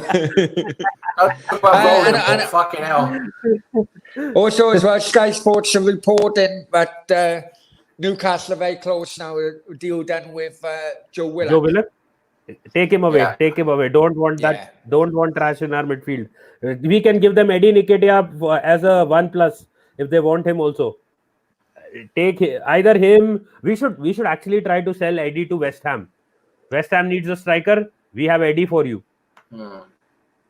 What's your feeling with? If we had any faith in, if we actually signed Balogun to a new contract and had any faith in him, we could do that. But you know, he loves Nketiah, and obviously Balogun's a big problem, so he's not. But I read in a recent story or report that Balogun's team had agreed verbal contract with Arsenal for a renewal. Don't know. So I don't know. I read it on a lot of major platforms. I saw that, yes. But nothing's been confirmed, has it? And it happened a while ago, so I don't know. It's a shame because Balogun looks a lot better than Nketiah. He really does. Such a shame they can't, work that off the field crap out. So annoying. And an hour ago, I said on Igal's channel, if he thinks he's going to Liverpool to get game time, I got news flash for him. There's Harvey Elliott already at Blackburn, who's not getting game time at Liverpool anyways. And Firmino and Jota will be ahead of Harvey Elliott, who will be ahead of Balogun. So if he's saying that I'm going to Liverpool to get game time, he's trolling himself, he's kidding himself. Yeah. If he's going to any other smaller club where there is a possibility of him playing regular football, then it is understandable. But then I think, as I said on that stream as well, he should have faith in his own capability and the fact that probably Eddie could be sold at the end of this season. If Eddie is out of the club and we are dicey about Lacazette's future, and we are only going to have Aubameyang and possibly another second striker and Balogun. So I think then Balogun will definitely get game time, and next season he will definitely be playing in the League Cup. Yeah, he should have more patience. Yeah, I think he should. He's just 19 or 20. I agree. He should have more patience. Yeah. But that's the beauty of actually signing up for a smaller club, isn't it? If you're someone who hasn't got to pay, if you want to run before you can walk, as you're coming into your late teens,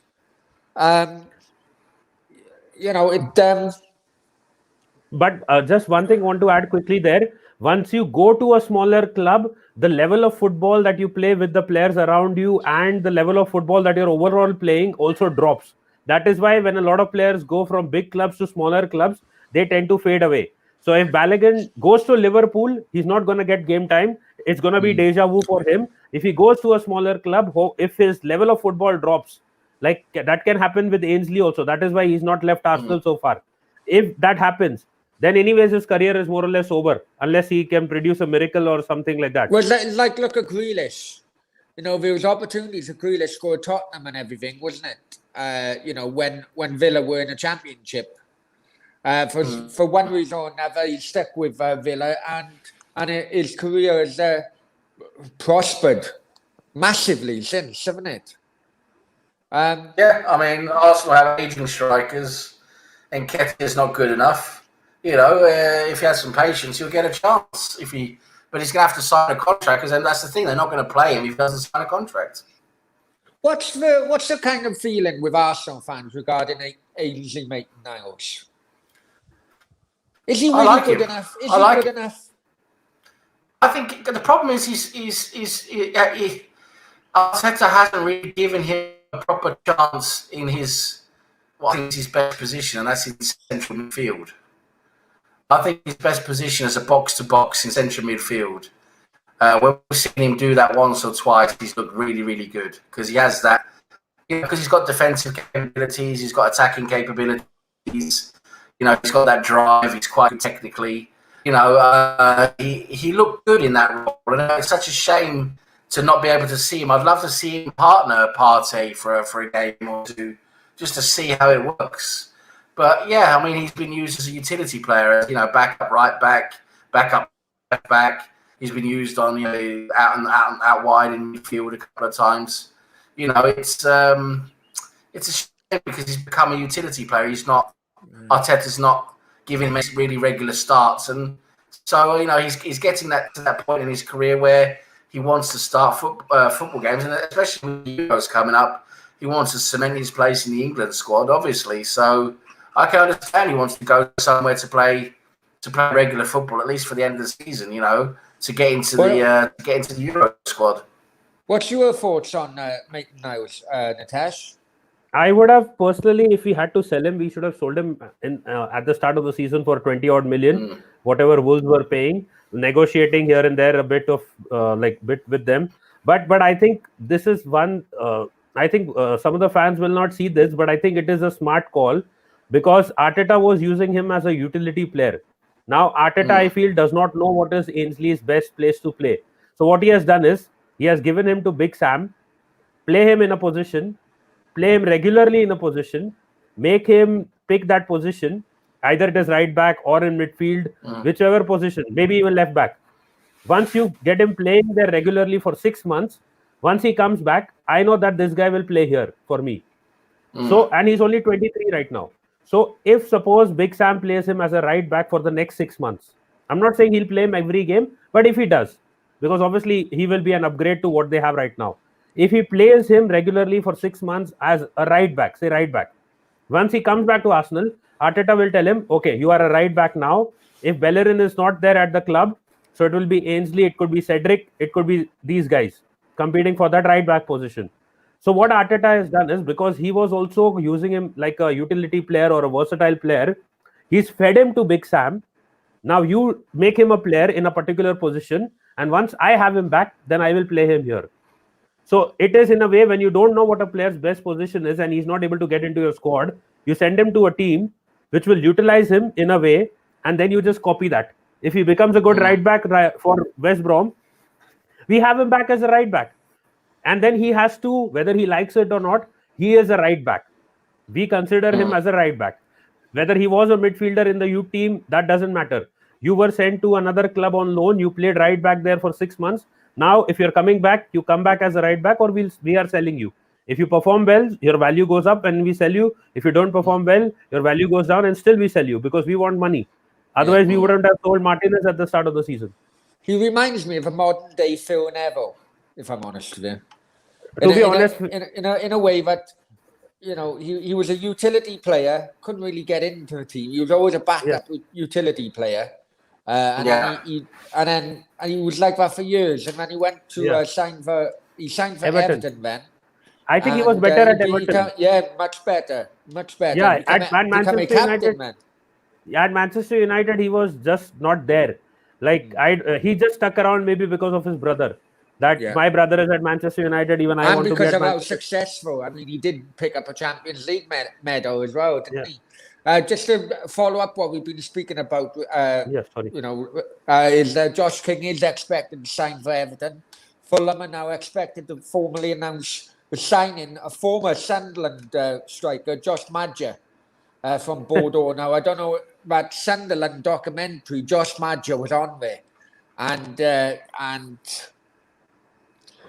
And he did come across as an absolute fucking prick, if I'm honest with you. But it would have been agent led, obviously. Just wanted to add one thing. I think Fulham is horny for a Josh. They can probably sign Josh Kroenke as well if they want to make Josh King, Josh Madger, and Josh Kroenke. Yeah, so it's just been confirmed. Josh King is going to join Everton on loan. Yeah. That actually made more sense. Because see, if you're trying to leave Bournemouth, at least leave Bournemouth for a club that will remain in the Premier League. If you're going to Fulham, they will be back in the Championship next season. So what is the point of you going on loan there? If you perform well as well, you will be back in the Championship again. You can't even get away from Bournemouth permanently. If you perform well, Everton, you can be signed permanently and stay in the Premier League. Yeah. But he's going to be behind Calvert-Lewin. If he went to West Ham, which, let's be honest, West Ham are fifth at the moment. He's fifth at the moment. And, Antonio gets injured. Is injury prone. He's not been linked with them, has he? That's the thing. He has been since the summer, but it's something about his demands or something. Maybe the Diego Costa to West Ham rumour is true, and they died down. 20 minutes. 20 minutes to go in the window now. 20 minutes. But Adam, you're also forgetting one more thing. He never played as a solo striker for Bournemouth. He was always with Callum Wilson. So there can be a change in the formation at Everton, or the other thing could be he may play a bit on the wings. It could be something like that. So that can also happen. He could be a direct substitute as well. But if he is in good form, or if he scores a few goals, it could be they're playing two strikers, because anyways, I think they're having other problems. Guys, as well. just tweet now. I don't know. Listen, I don't know if this is right or not. It's just come here on the deadline day tweet feed. Apparently, there's news coming out that Diego Costa could be going to West Brom. West Brom? Jeez. Yep. Well, where's that? I was at top 5, top 6. Well, that probably was bollocks, then, wasn't it? The top 16. It probably was bollocks. But how much money did you pay this time for that news? No. Listen, other news, guys. Sami Khedira has gone to Hertha Berlin. Yeah, I heard that yesterday when Everton linked to him. And we have, I'm not really familiar with this guy, but Olivier Ntcham from Celtic has gone to Marseille. So now Sami Khedira, Mesut Ozil, and Guendouzi will have an orgy. And John Joe Kenny has confirmed loan to the end of the season to Celtic as well. So Tucson has gone back to Besiktas from Everton, and they brought in Josh King. So one in, one out, really, in the forward line of Everton. It's getting interesting now. 20 minutes to go until it closes. So I think there's going to be some crazy last minute things going on, maybe. And they also have Moise Kean on loan, right? Away on loan. They can also sell him. PSG, he's scoring a few goals as well, but that's a Farmers League, isn't it? Here we go. This is annoying me. Go on. Fuck it. This is a player we should be going for. So he's a very, very talented. A lot of people know about him. A very talented 18-year-old right back at Porto called Tomas Esteves. Very, very talented right back. Apparently, Wolves have activated in the last half an hour. They've activated his €10 million release clause. They're going for him, Wolves. And that's a player we could have Tomas Esteves. Really, really good, talented right back. This is one thing again I don't understand. We could have given them Ainsley and shut them up, but Yeah. we didn't. Yeah. And Nuno is going to go for all the Portuguese guy kind of Yeah. players. if he had like the more say in the transfers, he would have probably said, "Give me the entire Portugal team apart from Cristiano Ronaldo, and I'm done." Here's something which is Nathan Mendes-Lang. Now, you guys may not know about him. Former Cardiff player, right? Cardiff actually ripped his contract up. Now, he done something, but it's never come out. There were rumours, but nothing's ever come out. So he's been without a club since September. So he was released by the Bluebirds, right? All of a sudden, the manager who was at Cardiff, who ripped up his contract because he done something, has actually signed him for Middlesbrough. Warnock's just signed him, and he says, "I know Mendes well, and he'll give us an added dimension." Well, if you know him well, he can't have done. He can't have done. What the hell did he do in September? Warnock was in charge, and he got rid of him. Just ripped his contract up. He's still valued at between 3 and 5 million, I'd say. But It could have been something disciplinary. It was something disciplinary. There were rumours about let's just say alleged party antics. No, you know all about that, wouldn't you?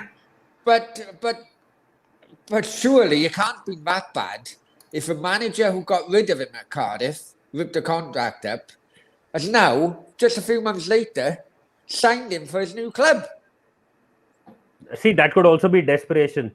If I have a limited budget, I know this guy from before, so I just get him back in. When I know that I don't have enough money to get anyone bigger than him, and this guy is available as well, so I just go and pick him up. At the end of the day, see. We're going to chat. Reese, apparently it was for drunk driving. Apparently, but I viewed it was for something else as well. I'm not even pronouncing his name. Hi, Brown, looking lovely tonight with your hat on. Yep.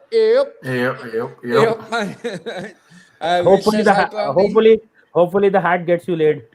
Hopefully the hat stays on like something else stays on. And Finn says Cardiff should concentrate more on centre back rather than a striker or cam. I can see where we're getting from there. They should concentrate on a new team, actually, in my opinion. But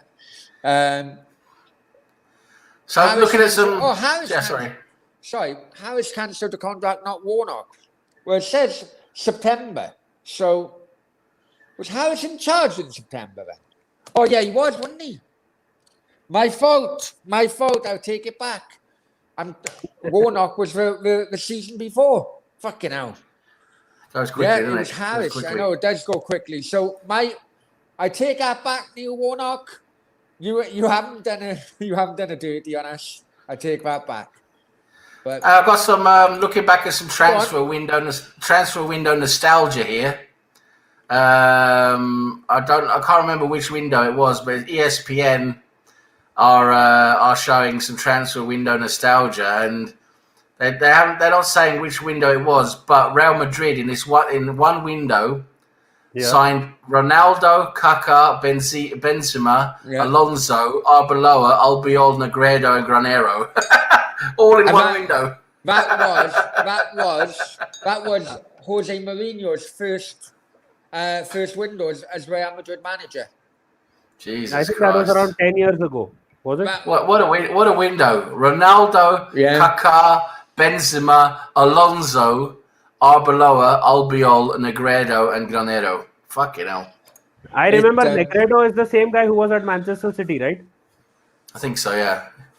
But they don't fuck around. They didn't fuck around back then, did they, Real Madrid? They just didn't fuck around. They just went out and got everyone, didn't they? Well, Chelsea was the same because you don't have the fuck around with the fuckery with FFP rules, do you? Yeah, at that point of time, there was no FFP. That is why they could do it. No, I'm just saying that was typical Real Madrid, wasn't it? I mean, they just went out. They just went out and got whoever the fuck they wanted, didn't they? They just went out and did it. No, it wasn't 10 years ago. It was around 2007. I remember. I think Ronaldo left Manchester United for Real Madrid, Yeah, So they that were. must be the time. Wasn't it? Wasn't it after? It was after the. I think it was 2009. Maybe it was. It was after the time they 7. played Chelsea in a Champions League final. Where Yeah, John it Terry has to be slipped 2009. on because it was Ronaldo and Rooney up front doing that. It Doing can't be that final, wasn't it? 2007 because 2006 we were in the final and we just moved to the Emirates at that point of time. So I think it has to be around 2009. Could be Yeah, 2009. yeah, So yeah, almost 10 years, 10, 11 years. yeah. Cheddars, yeah, you are, yeah, 2009 for Real Madrid. That's right. But I'd say FFP as it's a stupid ruling, but I can. It's a ruling that helps the big clubs remain big, isn't it? They don't want the likes of Man City coming into the coming into the realm of possibility of sweeping up on the honours, I suppose, isn't it? Right, so for the Manchester City fan in the chat, he's gone now. Oh, FIFA. Okay, he's gone now. Anyway, No, he's still there. He's still there. No, he said he's off. He said he's off. He said, "Hi lads." Right, okay. Sorry. Yeah. No worries. Anyway, But shame because there's just been some Manchester City news. Apparently, they're signing a talent called he's from Rochdale. Quadwo Bar, his name is, from Rochdale. They're going to be signing him on.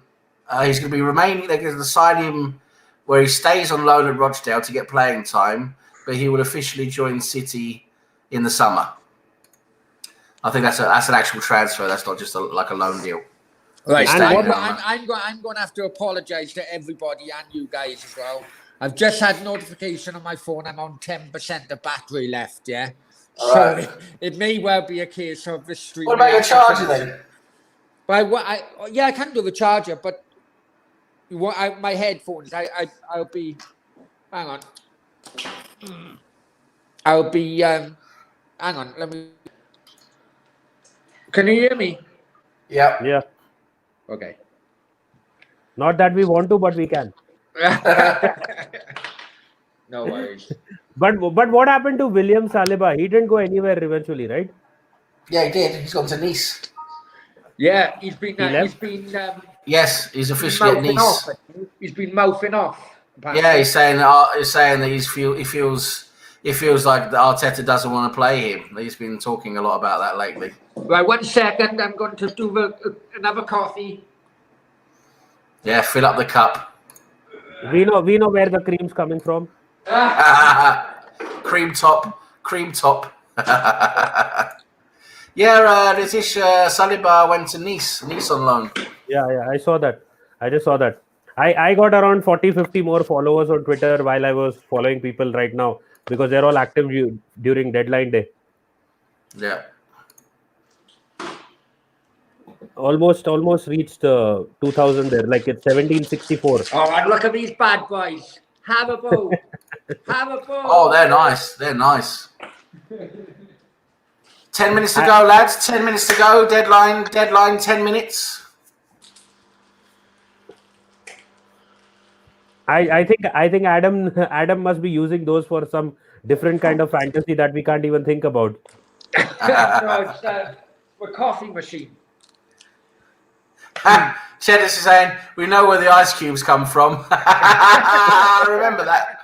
Fucking hell. Jesus Christ. Fucking hell. What a story that was. Oh, Jesus Christ. Oh, unbelievable. That remind me. If I ever visit you one day around your place, I'm not having any fucking ice cubes. I'm definitely going to remember that. and the beer, no beer. And the beer, I've got to stay away from the beer as well. Hey, fucking hell. I've really cut down on my beer intake, to be honest. Yeah, that's true. Yeah, that's true. I haven't seen you drink a lot lately. No. We are talking about the bottles, the beer bottles, not the cans. I know you are. I'm just trying to divert it away from the real conversation.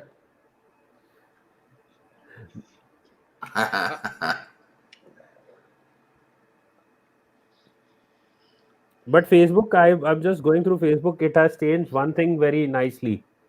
Earlier, what used to happen is once your page crosses like 100K followers or 100K likes, you couldn't invite people to your page now.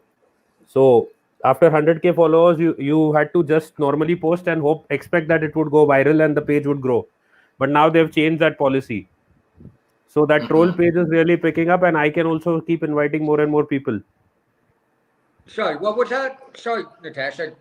No worries. So I was saying the Facebook initially had a policy where once your page crosses 100K for members or followers, Yeah. you can't invite them anymore to the page.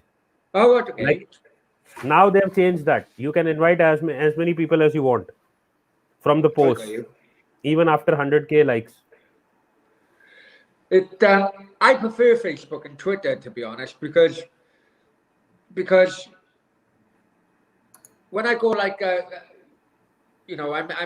may put an old a photo of an old football ground up on Facebook, on a page on Facebook.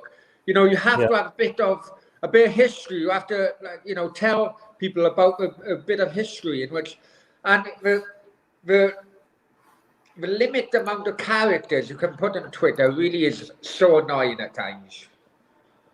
They had doubled it a year ago, but still it's less. It's still not enough, though, is it? It's still not enough.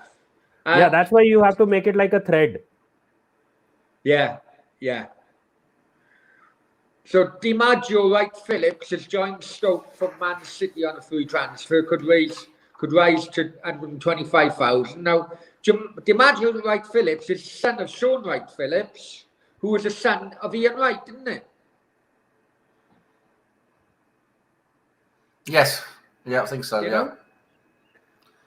So the son of Sean Wright Phillips, who's the grandson of Ian Wright, is playing for the same club as the son of Kevin Campbell. Yeah, they're doing well, aren't they, those kids? Yeah. Yeah. So Joshua King is now confirmed to Everton. Yeah. And also, it's confirmed that Maitland-Niles is going to West Brom. That's being confirmed now. And there's one for you. West Brom to put on Twitter. There's one for you here, Brownie. Go on. Let me see here, Brownie. It's not Cardiff, but it's something for you anyway. So it's because of your Wales connection. So Wales under-21 forward Jack Vale has joined Rochdale on loan. So obviously he's probably gonna. I've seen that. So he's the Wales under-21 forward Jack Vale. I'm not quite sure about him, but anyway, I thought that's some Wales news for you. Have you seen the West Bromwich Albion Twitter just now? No, they confirmed it because I'm seeing it here. It's confirmed on my feed. I've looked at Twitter. It's any more news, and they've highlighted AMN. Yeah, there it is. I see it. Yeah. Yep. He could play well for them, the Baggies, if he plays. See what role he gets. Interesting to see what role they play. I mean. Yeah, we all knew that Big Sam would be getting the money if he ever went to West Brom. But they didn't give back the type of money they'd given West Brom to Bilic in the summer. Actually, he hasn't really spent too much money, if you see. Yeah, but this is a loan, though, isn't it? Yeah. So they haven't really spent that much. So if they actually promised Big Sam some more money and they haven't given him that cash, I think he's going to be pretty mad at the end of the season when he gets relegated with them. He'll be blaming the board, and the board will be blaming him. I still hope they go down, if I'm honest with you. I think it was terrible what they done to Bilic. Yeah. So that's 5 signings now they've done in this transfer window. Maitland-Niles, Robert Snodgrass, Digne, who? Yoksulu, and Andy Lonergan. West Brom got Digne. Which Digne? No, made by Digne. I don't know. Okay, so that is another like lesser known player. I think you butchered that one, Brownie. Absolutely butchered it. Butchered it with the biggest. Right, so we're down to the final minutes, guys. We're down to the final minutes of the transfer window. Let's see if anything happens. How does it even matter to an Arsenal fan? What will happen for us? Jared says the son of Sean Wright Phillips makes me feel old. Yeah, well. Remember Kinga and the bottle back in the day. Kinga and the bottle. What was that again? It rings a bell. Was Kinga on like Big Brother or something? Kinga. It rings a bell. I don't quite know what he's driving at there, to be honest, but. So Minamino, Fabrizio Romano has just tweeted, Minamino joining Southampton. Here we go on loan. So that's going to be done. Yeah, and also with Sean Wright Phillips' son signing for Stoke, Dennis Bergkamp's son and Mauricio Pochettino's son both signed for Watford during this window. Right. Good for them. But Watford is a crap club. Signed for Arsenal or something. Who? Yeah, that was long ago. Beckham's son. I think so. He was youth squad. Yeah, very young. When he was young, yeah. But he gave it up football. They gave it up. The kid. Both these kids gave up football. I got you. They can do anything, can't they? They can do anything. Yeah. Igalo has left Man United as well. Where's he going? Or has he just terminated his contract? I think he's going to the Middle East, Dubai, I think. All right.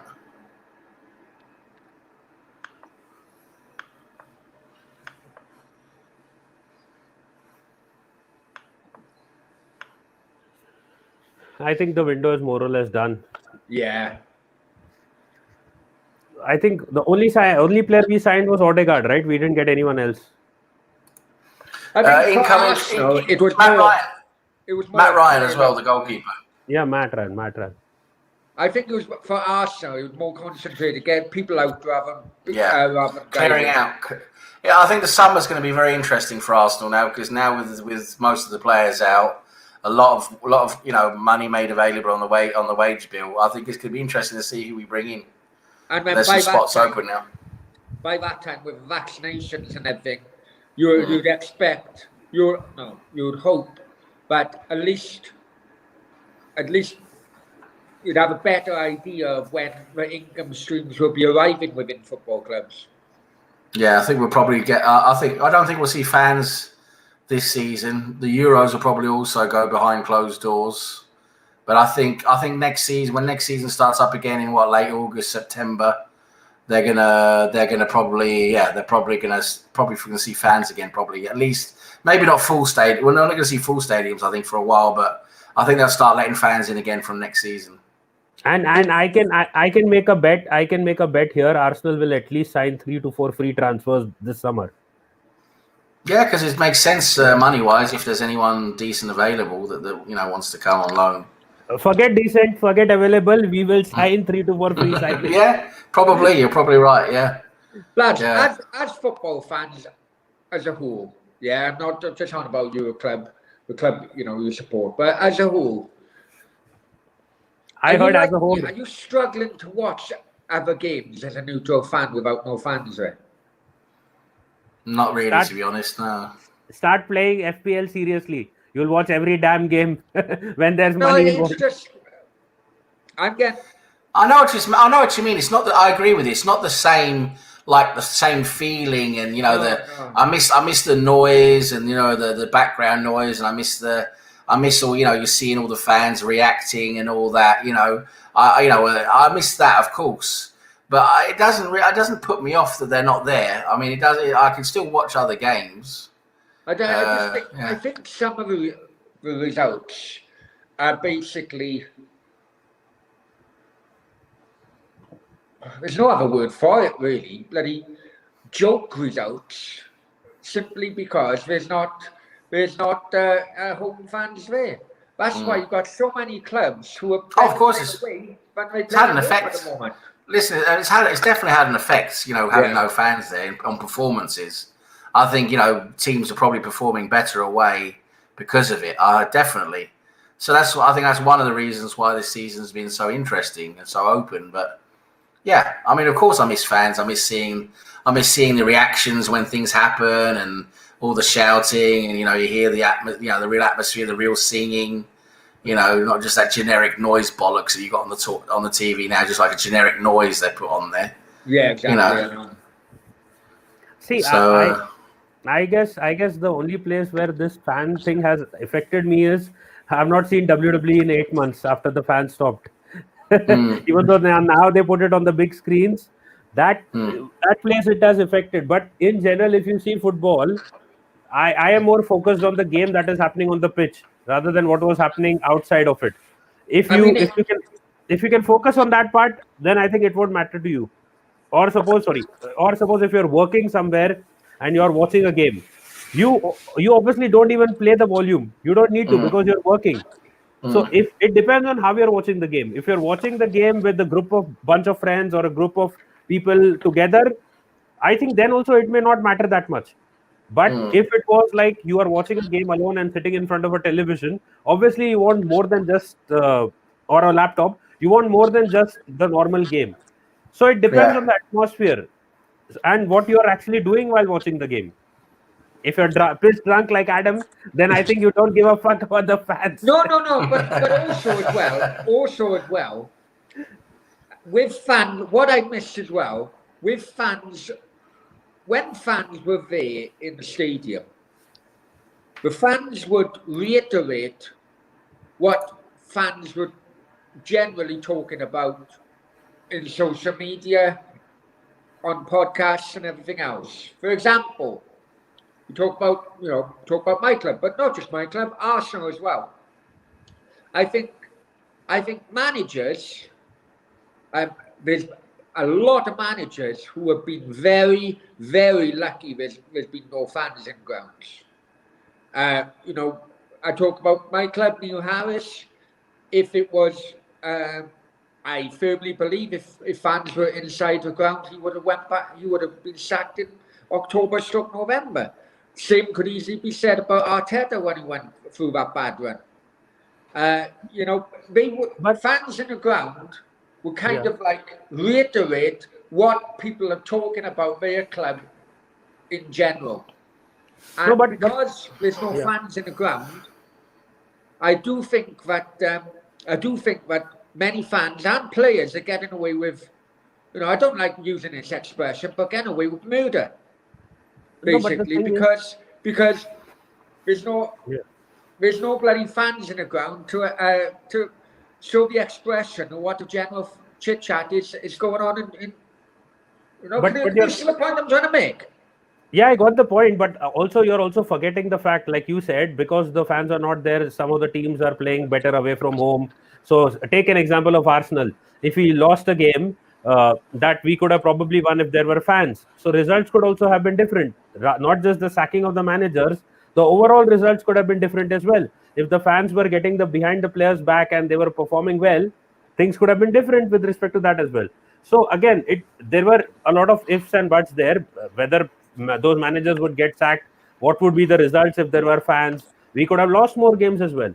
So, but again, the overall thing is, I don't think once you play like 6 months of football for every footballer, I think they're now used to it. Even like every performer who's performing in front of maybe say televised audiences, they're used to it now. There may be some impact when the fans do come back. Maybe a few footballers may feel a lot more anxiety. Maybe a few more WWE superstars may feel anxious when they have to now go in front of audiences because they are not used to it for the last 6 to 8 months. But I think apart from that, I don't see a major impact of the fans unless until maybe 6 months down the line, once the players are again used to playing in front of fans. Till that point of time, I don't think they will seriously have that kind of an impact initially. because they're also Well- anyway filling stadiums slowly. I don't know. And another thing as well is that if I can relate Cardiff Cardiff fans to any fans in the Premier League, I think it would be West Ham, right? And you know, as Cardiff fans, we do love a bit of we love a good moan. You know, we do love a good moan. Very much We like know that. West Ham fans, they love a good moan. And another thing, I am convinced West Ham would never be fifth if West Ham fans were in bloody West Ham Stadium. You know, it's a strange one, but I think maybe it's me, and I'm getting sick of this lockdown and so on.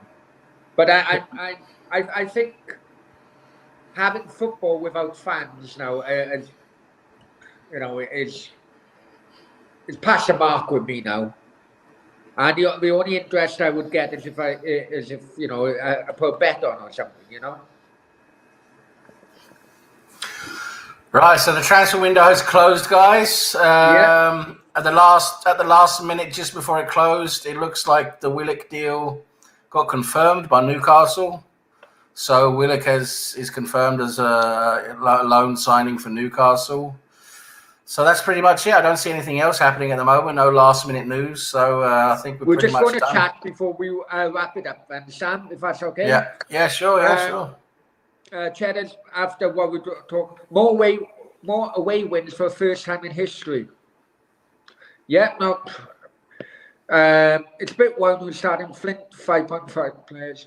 Yeah, no, I know. Flint isn't ridiculous. We need to sell Flint, or well, if anyone had the balls to come back with a bid for Flint. Cheddar says Mick McCarthy said they secured the best deal of the January transfer window. It just showed it just shows that Adam, I think all the alcohol that you're not drinking, McCarthy is drinking. No, I'm telling you. Got an Irish piss up over there, isn't he? Fucking hell. He's with his Yorkshire hat. Yeah, Doing his paper round up the streets with the Hovis. Yeah, I was just gonna say, get the fucking Hovis bread out. Arsenal been busy today. Yeah, I think I've been so very busy. Only, very, very busy. Yeah. Johnny Williams ain't that bad.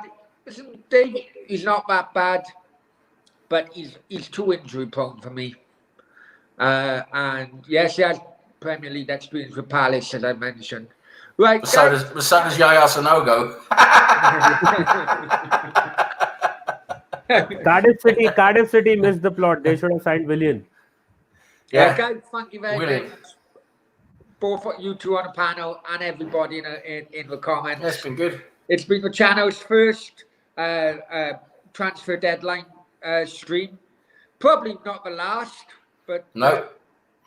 But let's hope that with COVID, fingers crossed, come to the end within the next few months, that it will be more permanent signings we're talking about rather than loans in the future. I think you guys would agree on that. Yeah, definitely. Yeah. And let's before hope we go any further, please like, share, subscribe.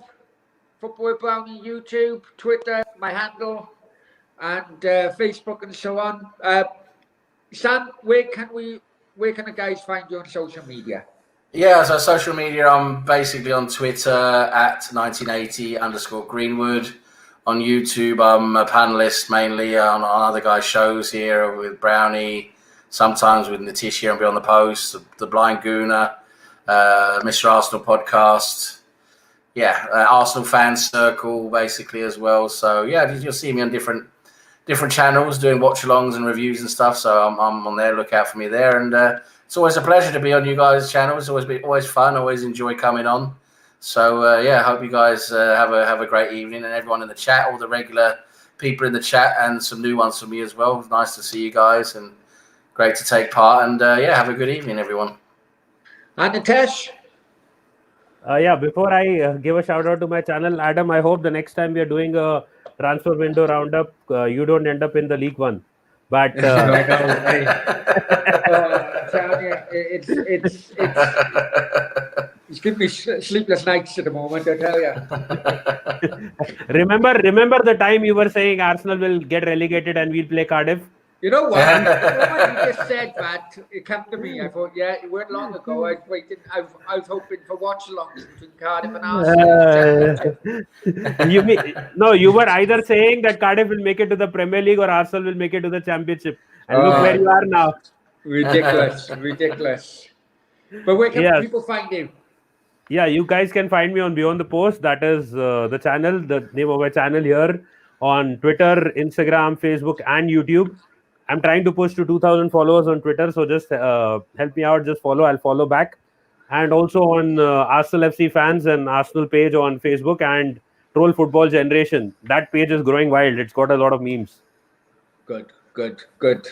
And yeah, I am enjoying it. It's basically, I think it's the first year, Sam. Really, isn't it? It's about a year ago now since we first started doing the quiz. We started, I think. March? We're coming up. I think we started in March. Yeah.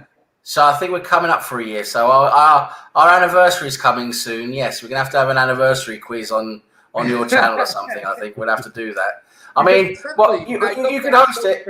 I mean, I tell you what, we should do like an anniversary quiz in March. Do a really good one. We'll do different types of quiz in one. We'll do like a bit of who am I, bit of general stuff, a bit of who's this, who's that, show pictures and stuff, all that type of stuff. We'll do like a good mixture of a quiz. Yeah, I can make it, get it done. We'll put it on your channel, but I can host it. Yeah, and we'll try and get as many on as possible. And for people who don't know this in the chat, and Natasha, I don't know if you know, but when I used to run out of. I used to do like vodka and orange. I used to run out of orange. So what I used to do was put a vodka and then get an ice lolly and melt the ice lolly in the vodka. So that's how it started. That was the introduction I got with Brownie. I thought this guy's fucking mental. But as long as Sam says that I'm hosting the quiz, I'm fine with it. Otherwise, you would be putting up women parts all over the quiz and saying, which part is this? Which part is that? Or you would show us a pair of tits and ask us, which country does she belong to? Which country are these tits from? Just before it goes as well, trying to... I may put up one or two old Cardiff games before the weekend, but there's also going to be a watch-along. We've got a 7-side derby on Saturday, I think it is. Bristol City, Cardiff at Bristol City. And let's hope for 3 points there. But good luck with tomorrow anyway, lads. Good luck with the game. Cheers, thanks for that. Yeah, thanks for that. And thank you very much, guys. Cheers, have a good one. Good night.